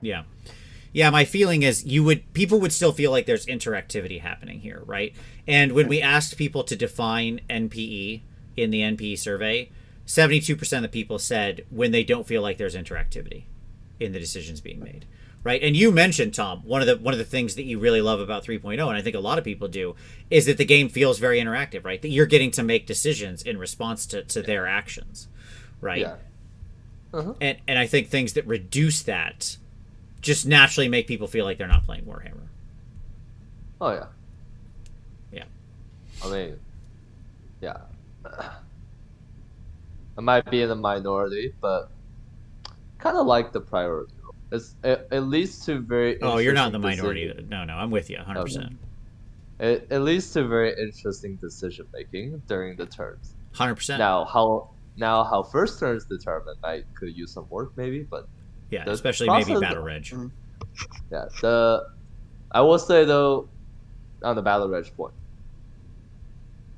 Stormcast, another issue, has a 1-drop 6 troops battalion. They do, yeah, Redemption Brotherhood or whatever. So yeah. you will have to look at each battalion in a case by case situation, because the consequence of removing Battle Regiment is Stormcast will determine the priority of every game from now on. Because they still have a good unified, yeah. Nope, it's fair. So then it's just like, well, sucks to be everyone else, but I guess the Sons of Bahamut could also still be 1-drop because their Bosses of the Stomp is 4 megas and it has unified as an option. Yes, and that's another yeah. So yeah. There's if you like there's a lot of cascading problems if you remove one of the things. Yeah. No change can be made in the void, right? It always has consequences. Yes, every decision. Yeah. Yeah, it's also All right, I want to end here. We need to end this soon because I have a very early day tomorrow, but such is life. This has been a great discussion, so I haven't been keen to move it along too fast. By the way, hit like for our new guest Tom and the awesome discussion we've been having. Everybody hit that like button if you haven't already. And I know you haven't all, because there's a lot more of you watching than have hit that like button. So slam that button or something. Press it. Do fun things. Okay. So, let's talk about some outstanding questions that are just maybe fun. We'll spend about 10 minutes on this. Oh yeah. All right. Can anything stop the juggernaut of order dominance? And this is more of a joke question from me, because here's the funny thing to me. I've talked before on this show about ludonarrative dissonance. In the setting, order is on its heels, right? Like order is always fighting to scratch out its living, to remain, right? The civilization always hangs by a thread. On the tournament tables, order seems to be doing just fine. We're ruling the world over here. I don't know how chaos is even still around. How haven't we booted these guys back into their own stupid realm? And then invaded there and killed them in their homes. I mean, it's hard for order dominance to be stopped because there's just more of them. Sure. And one way or another, there's gonna be some interaction that they didn't think that didn't see through. It's like, and then they sneak it through, and then people play it. It's like it goes wild. So, so if they cut, not only, by the way, are they more armies, but just real quick, Tom, on that point, it's also a second layer deeper. They also, so they're more, right, a bigger percentage of the overall 25 armies, but also their armies tend to contain the widest field of scrolls, right? They've got the deepest benches to pull on, so as the meta shifts, they can react. Like, does anyone know the total number of war scroll that's legal in the Cities of Sigmar army? A lot. No idea. Yeah. I have no idea, but my god, it's a lot. Yeah, it's a lot. So, like, even does anyone know the total number of war scroll that you can take in a Stormcast army? It's also a lot. So, Right. like, the more models they make, there's gonna be just more things that sneak through that they don't think was gonna be a problem. Also, like, there's just sometimes designers don't see things that players see. They like, so. Yep. And no, Order does not have 65% of the armies. Just to be absolutely clear, Order has 36% of the armies. Yeah. So there you go. If it was like the reverse, it'd be much worse. It would be much stranger. It'd be like if like death was like the best percentage wise, and then you just have a bunch of like perceived low power armies that's always in order randomly. Sure. Yeah. All right. Our next item here. Will the next books shake up the meta in any way? IDK, Fireslayers, Nighthaunt, and Daughters of Cain being our 4 confirmed books. Are any of these going to be meta shakers? Tyler, yes or no? Which ones? Yeah, number 1 on the list, I would guess, ranking, Ideneth, number 1, Nighthaunt, Daughters of Cain in some order, and then Fireslayers third. I think IDK, Dan in the comments has been on this all night, helping as a faction to reduce the value of range power, range shooting. IDK has always played that role. Hopefully that will come back. Nighthaunt, again, another one that can help. Bodies, ethereal, and tricks to be TBD. Daughters of Cain, hopefully they will be an actual, here's a thought, a melee army. Guys, Daughters of Cain, what do you think? We could do it? The murder ladies who like stabbing with knives, make them the army of stabbing people with knives. That's a crazy idea, Big Tyler. ass. It's wild Huge enough ass. it just might work. And Fireslayers, I have no idea. Fair enough. Tom, what's your thought on meta shakers here for these next 4 books? Well, as seeing as I own all these armies, I will hope they shape at least are interesting to play in one way or another. I actually I'm curious about the Nighthaunt shooting unit they spoil in the starter box. Sure. Because the blurb does make it sound like they ignore line of sight and probably do Yeah. mortally. So you could see Olander getting a command ability called Death Bolt Volley. So who knows? Stop it, Tom! Stop Yeah. it! Death bolt volley. Yeah. Oh Lord. Love it. Yeah. They're either going to be crap or they're going to be insanely good. I just have that terrible feeling. Yeah, Tom, you're absolutely Also, right. yeah, I just love Nighthawk. Like if that army was just broken, that would just be amazing. 'Cause, Sure. yeah. All right. What can be done to help Death? I already said Death Bolt Volley. So Yeah, next. there you go. Solved it. Problem Yeah. solved. Yeah, exactly. Actually, they seem pretty good. OCR Bone Reapers 1-5-0. You know, I think Yeah, they're the underrated. what's it called? The White Dwarf probably helped them a lot. In Yep. crew in Brewhammer, the other guy went 4-1, got third, I believe.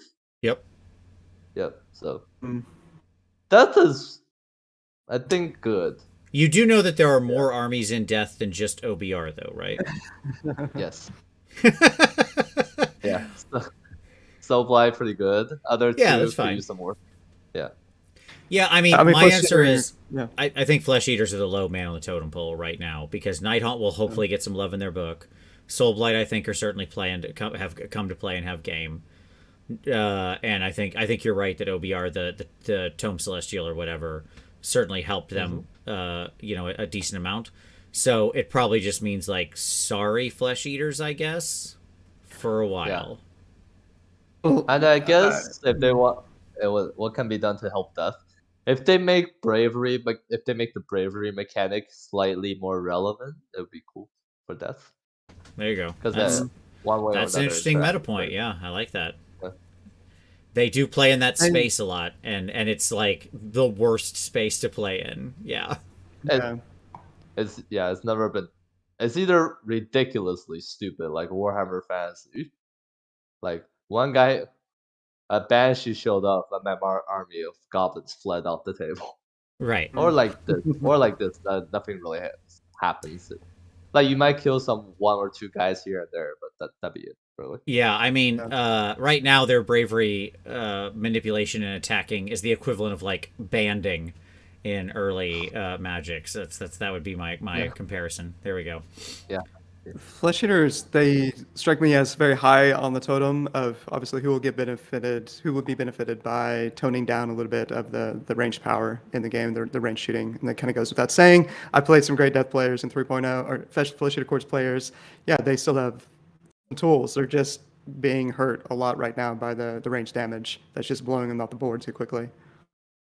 Yeah. And so yeah, I don't know that they would they just need the game to be a little more balanced out in the ecosystem. Yeah. Sure. Let's talk chaos. Because here's my current situation on chaos. You ready? Here we go. This is everybody. Here we go. Okay. Here's my chaos situation. You got Nurgle. Yeah. You got Slaves to Great. Darkness. They're up here. Yep. Both playable. Both got game. Interesting. Like both showing pretty interesting stats. Not overtuned in one way or the other. Interesting options. Okay.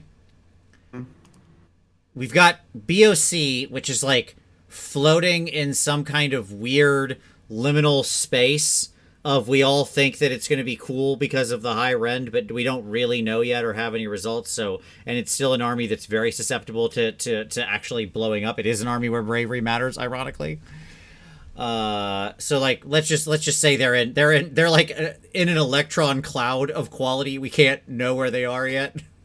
Measuring them affects them.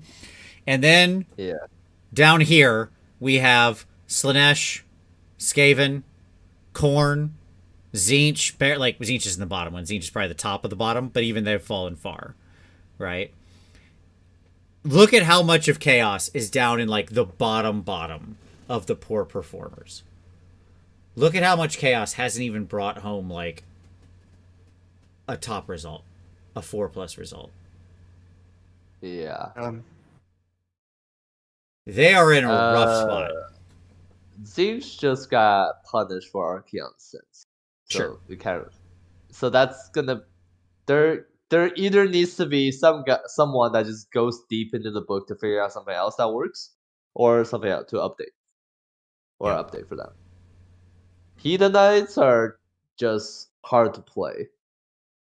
and then it's a very different play style that requires a lot of summoning, which requires a lot of models. So people need to like commit really hard on the Hedonites to have like good results with them. Yeah, I wasn't saying Chase, absolutely. I wasn't saying Zinch was at the bottom of the stack. They were just the last one that came up to my mind. They're the top of the bottom stack, is what I'm saying right now. Yeah. And then Skaven just has problems. Yeah, like it's when you look at those armies, it's like fundamental problem, right? With the sort of nature of the game as it's currently existing. We've talked about it on previous shows. Yeah. I guess also nobody really cares if Zinch is good or Zinch is bad. People are probably really happy Zinch is bad because like their battle trait is one of the best thing in the game that people don't like playing against. It's completely fair. It's like take that cheater army. We're all happy you're getting kicked while you're down. Yeah. Yeah, it's like oh you rolled well. Nah, like I need this to happen. All right, guaranteed. So just like right. I was gonna say, I mean, so Zinch are a very fragile army. I mean, all sequel, there's probably more than ever skill coming into play on how well you do with them. They still have excellent fundamentals. You know, their points have gone up on. The rest of the army is held back by Pink Horror's War Scroll also. Yeah. Yeah. So anyway, yeah, I have a hard time thinking. I mean, Zinch seems that it's probably around where it should be, certainly competitively.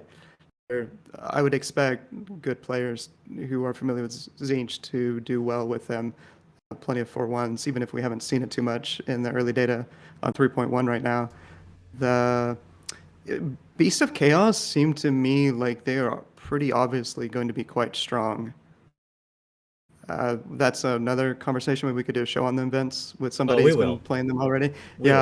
They look to have, again, a lot of the fundamentals rare, and it's hard to go wrong with that level of Ren. Sure, there's Ethereal out there. There's certain exception cases that could give them challenges. I mean, when you get up to -4 Ren, that's equivalent to Mortal Wound territory. In a lot of cases, you can only save stack so much. So yeah, Slaanesh is a disaster with that book. Slaanesh is a nightmare. That book is crazy how oddly designed it is through the lens of 3.0 right now. Anyway, yeah, I'm talking a lot. I'll shut up. We're getting late. Nope, you're good. And then the last question I have isn't a question I want us to answer here, okay? Because we've talked about it a lot, right? I think we all agree that we have to keep the right amount of shooting in the game. It is a part of the game. It should be here. It's valuable what it does, okay? My actual question is, this is for the audience, okay? I want people to leave comments. If you made it to here, leave a comment. Or you can just throw it in the chat right now because people see it in the live replay.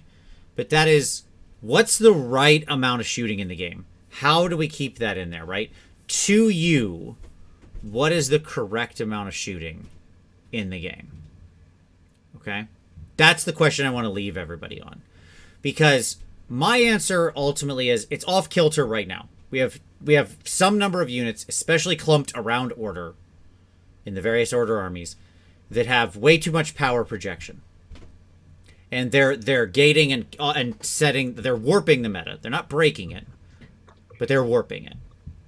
We need to wheel them back, but we can't just say, let's kneecap all of those completely and get rid of them. Because I think that also has bad consequences. So, that's the question we'll leave the audience on. What's the right amount of shooting in the game, and how do we keep that in there? Right? So, with that, I will say, Tom, thanks for coming on the show, man. It was great to have you. Yeah, no problem. Yeah, it was a fun time chatting about Warhammer. Like, there's only a couple of things I love more than playing, and one of those is talking. Yeah. I love it. Well, I hope to say, are you going to be at Adepticon? Definitely. Awesome. Well, then I will see you there. Yeah. Got a month, baby. It's coming up quick. Tyler, any final thoughts? Tom, thank you very much for helping get our average back up. We are nearing 3 hours. We've been really down on our average show. I appreciate it, man. Good work. No problem. Yeah. No, it's been fun, guys. Absolutely. Tom, it's been really honest, absolute pleasure.